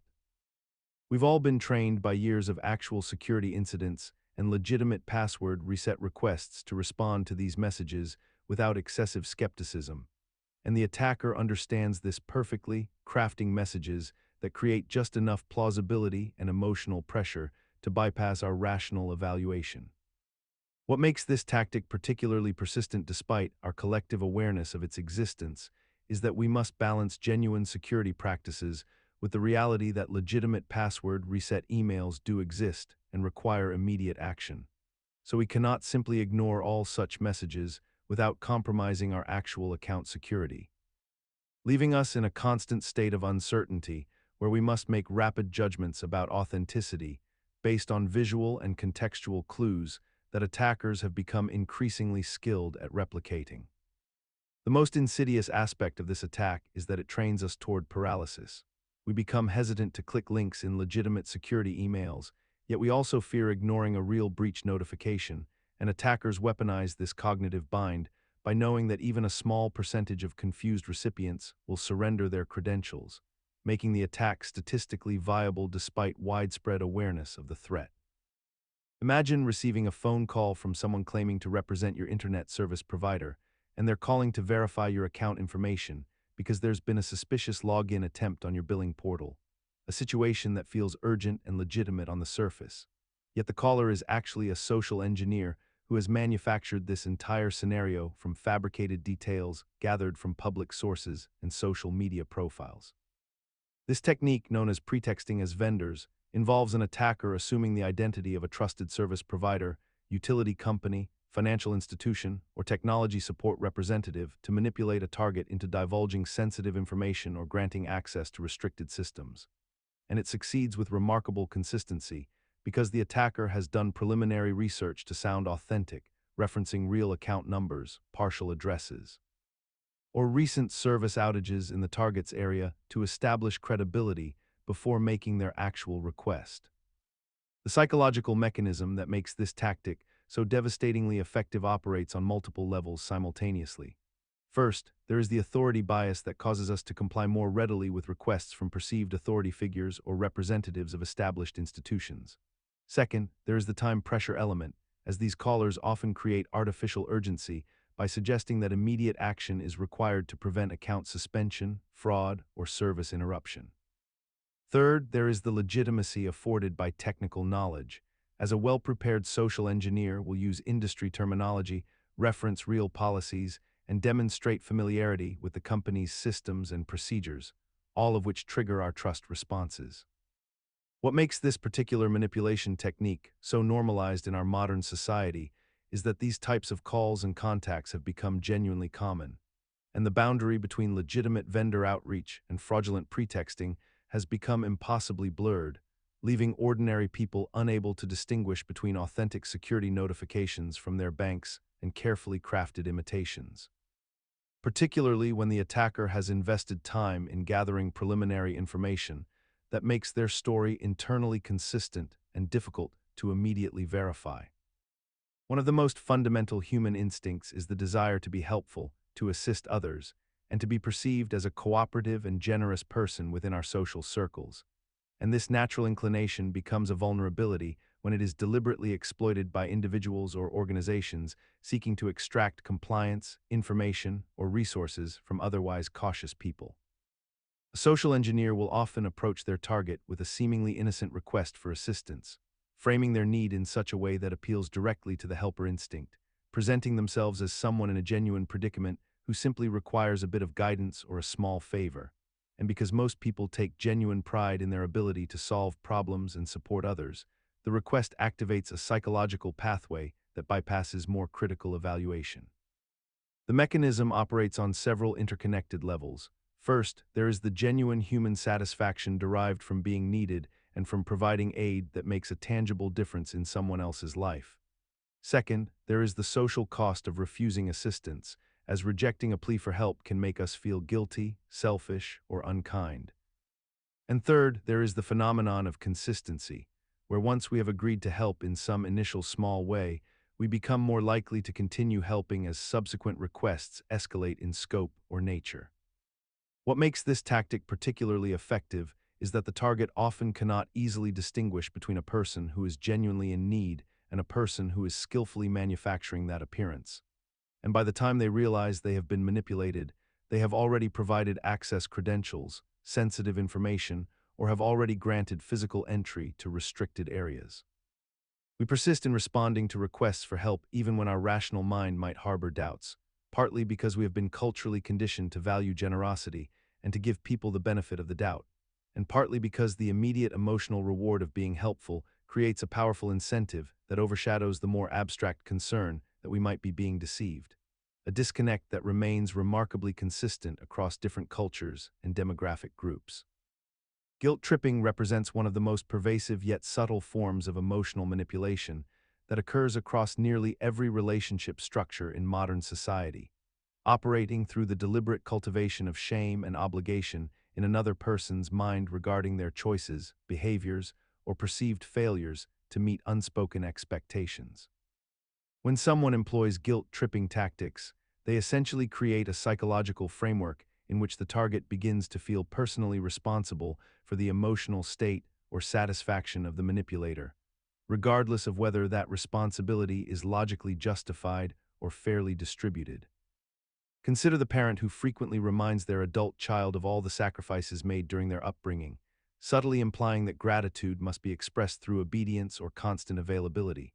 or the romantic partner who questions their significant other's commitment whenever plans are declined or boundaries are asserted, or the workplace colleague who expresses exaggerated disappointment in response to reasonable refusals to take on additional unpaid labor. The psychological mechanism underlying guilt tripping operates through the exploitation of our deeply ingrained social instincts regarding reciprocity, loyalty, and the desire to be perceived as good people, leveraging these natural human motivations as tools to override our rational judgment and personal needs. The person engaging in guilt tripping essentially hijacks the target's own conscience, turning it inward so that the target polices their own behavior on behalf of the manipulator, creating a system where internal conflict becomes the primary enforcement mechanism rather than external consequences. What makes guilt tripping particularly resilient as a social engineering tactic is that it operates beneath the threshold of overt hostility, allowing both parties to maintain plausible deniability about whether manipulation is actually occurring, since the guilt tripper can always claim they were merely expressing their feelings or reminding someone of their responsibilities, while the target often internalizes the discomfort as evidence of their own moral inadequacy. We have normalized guilt tripping so thoroughly that it persists as an acceptable interpersonal dynamic across families, organizations, and friendships, despite producing documented psychological harm, because many people have grown up experiencing it as a standard form of emotional regulation and behavioral control, and thus fail to recognize it as manipulation rather than simply the way relationships naturally function. The scenario begins innocuously enough with a phone call or email arriving during business hours, typically targeting accounting departments, finance officers, or executive assistants who handle monetary transactions for their organizations. The caller or sender claims to represent someone in a position of authority, perhaps the CEO, a board member, or a trusted business partner, and they present a situation that demands immediate action and absolute discretion. The narrative they construct is typically urgent and high stakes. A time-sensitive acquisition that requires capital to be moved within the hour, a legal settlement that must be paid before end of business today, or a confidential transaction that cannot be delayed without catastrophic consequences for the company. The requester emphasizes that normal approval channels and verification procedures must be bypassed entirely because the situation is too sensitive or time-critical to follow standard protocols, and they often add that discussing this request with anyone else in the organization would compromise the deal or violate confidentiality agreements. The target is then provided with wire transfer instructions, often for accounts at legitimate-appearing financial institutions, sometimes with minor variations in the account holder names that seem plausible upon cursory inspection. The psychological mechanism at work here is fundamentally about exploiting the collision between authority, urgency, and secrecy in professional environments. When someone believes they are receiving instructions from a person with legitimate power over them or the organization, their natural inclination toward compliance activates, especially when that instruction comes paired with time pressure that removes the possibility of deliberation. The secrecy component creates isolation by preventing the target from seeking corroboration or advice from colleagues who might otherwise catch the deception. The brain, in this heightened state of urgency and perceived authority, deprioritizes verification and critical thinking, essentially overriding the normal caution that would typically accompany large financial transactions. Additionally, the target often feels that questioning the requester's identity would be disrespectful or insubordinate, and the framing suggests that delay or verification attempts would be viewed as incompetence or disloyalty. What remains peculiar is how this tactic continues to succeed despite the fact that any organization with even basic security procedures should have multiple verification systems in place for large wire transfers. Yet many companies still rely primarily on voice recognition and email communication for transactions worth hundreds of thousands or millions of dollars. One of the most effective and deeply unsettling social engineering tactics involves someone calling you, texting you, or reaching out through social media while claiming to be a family member, often a grandchild, sibling, or parent who is supposedly in an emergency situation requiring immediate financial assistance or sensitive personal information. The caller creates a fabricated scenario with remarkable specificity, perhaps claiming they have been arrested and need bail money, or they are stranded in a foreign country and require emergency funds, or they have been in an accident and need medical expenses paid immediately before they can contact anyone else. The social engineer has often gathered preliminary information about your actual family members through public social media profiles, previous data breaches, or simple observation, which allows them to reference real names, real relationships, and real details that make the false claim seem incredibly credible and urgent. The psychological mechanism that makes this tactic so devastatingly effective is rooted in what researchers call the urgency override effect, where the combination of emotional distress, time pressure, and the activation of protective instincts toward family members causes the targeted person to bypass their normal critical thinking processes entirely. When we believe someone we love is in danger or distress, our brain essentially prioritizes speed over verification, flooding us with cortisol and adrenaline that narrow our focus to solving the immediate crisis rather than questioning its authenticity. What makes this tactic particularly persistent despite its logical vulnerability is that we have culturally normalized the idea that family members might call with unexpected emergencies, that communication can be interrupted or garbled, that people sometimes feel embarrassed to explain full details, and that the correct response to a loved one in crisis is immediate action rather than interrogation. We have essentially constructed a social framework where questioning a family member's identity or need feels wrong, feels cold, feels like a betrayal of familial bonds, and this emotional framework is precisely what the social engineer exploits, turning our own values and instincts into the very mechanism through which we are deceived. The attacker knows that by the time you realize the caller cannot answer basic questions about shared memories or current details about the family member's life, you have already transferred funds that are irretrievable, or you have already provided credentials that grant access to accounts. Consider the moment when a salesperson asks you a carefully constructed question designed to make refusal feel socially awkward, and you find yourself agreeing to something you did not initially want because saying no felt rude or potentially offensive to the other person involved in the interaction. This happens countless times throughout daily life, in retail environments where employees are trained to present options in ways that make declining feel discourteous, in workplace settings where requests are framed as questions that presume your agreement, and in social situations where direct refusal might damage your reputation or relationship standing. The social engineer exploiting politeness norms understands that human beings have been deeply conditioned from childhood to prioritize harmony, respect, and consideration for others' feelings, and they weaponize this conditioning by structuring their requests in ways that make compliance appear to be the polite choice, while refusal seems harsh, selfish, or dismissive. When someone says, "Would you mind terribly if I borrowed your password temporarily?" the framing itself creates an implicit social obligation where saying yes demonstrates flexibility and trust, while saying no might mark you as uncooperative or overly rigid. The mechanism operates because politeness norms exist for genuine reasons, serving as social lubricant that allows diverse people to coexist with minimal friction and conflict. Yet these legitimate norms become vulnerabilities when someone deliberately exploits them with intent. We have normalized this pattern so thoroughly that most people do not even recognize when they are being maneuvered through their own sense of courtesy, accepting the premise that protecting someone else's comfort matters more than protecting their own interests or security.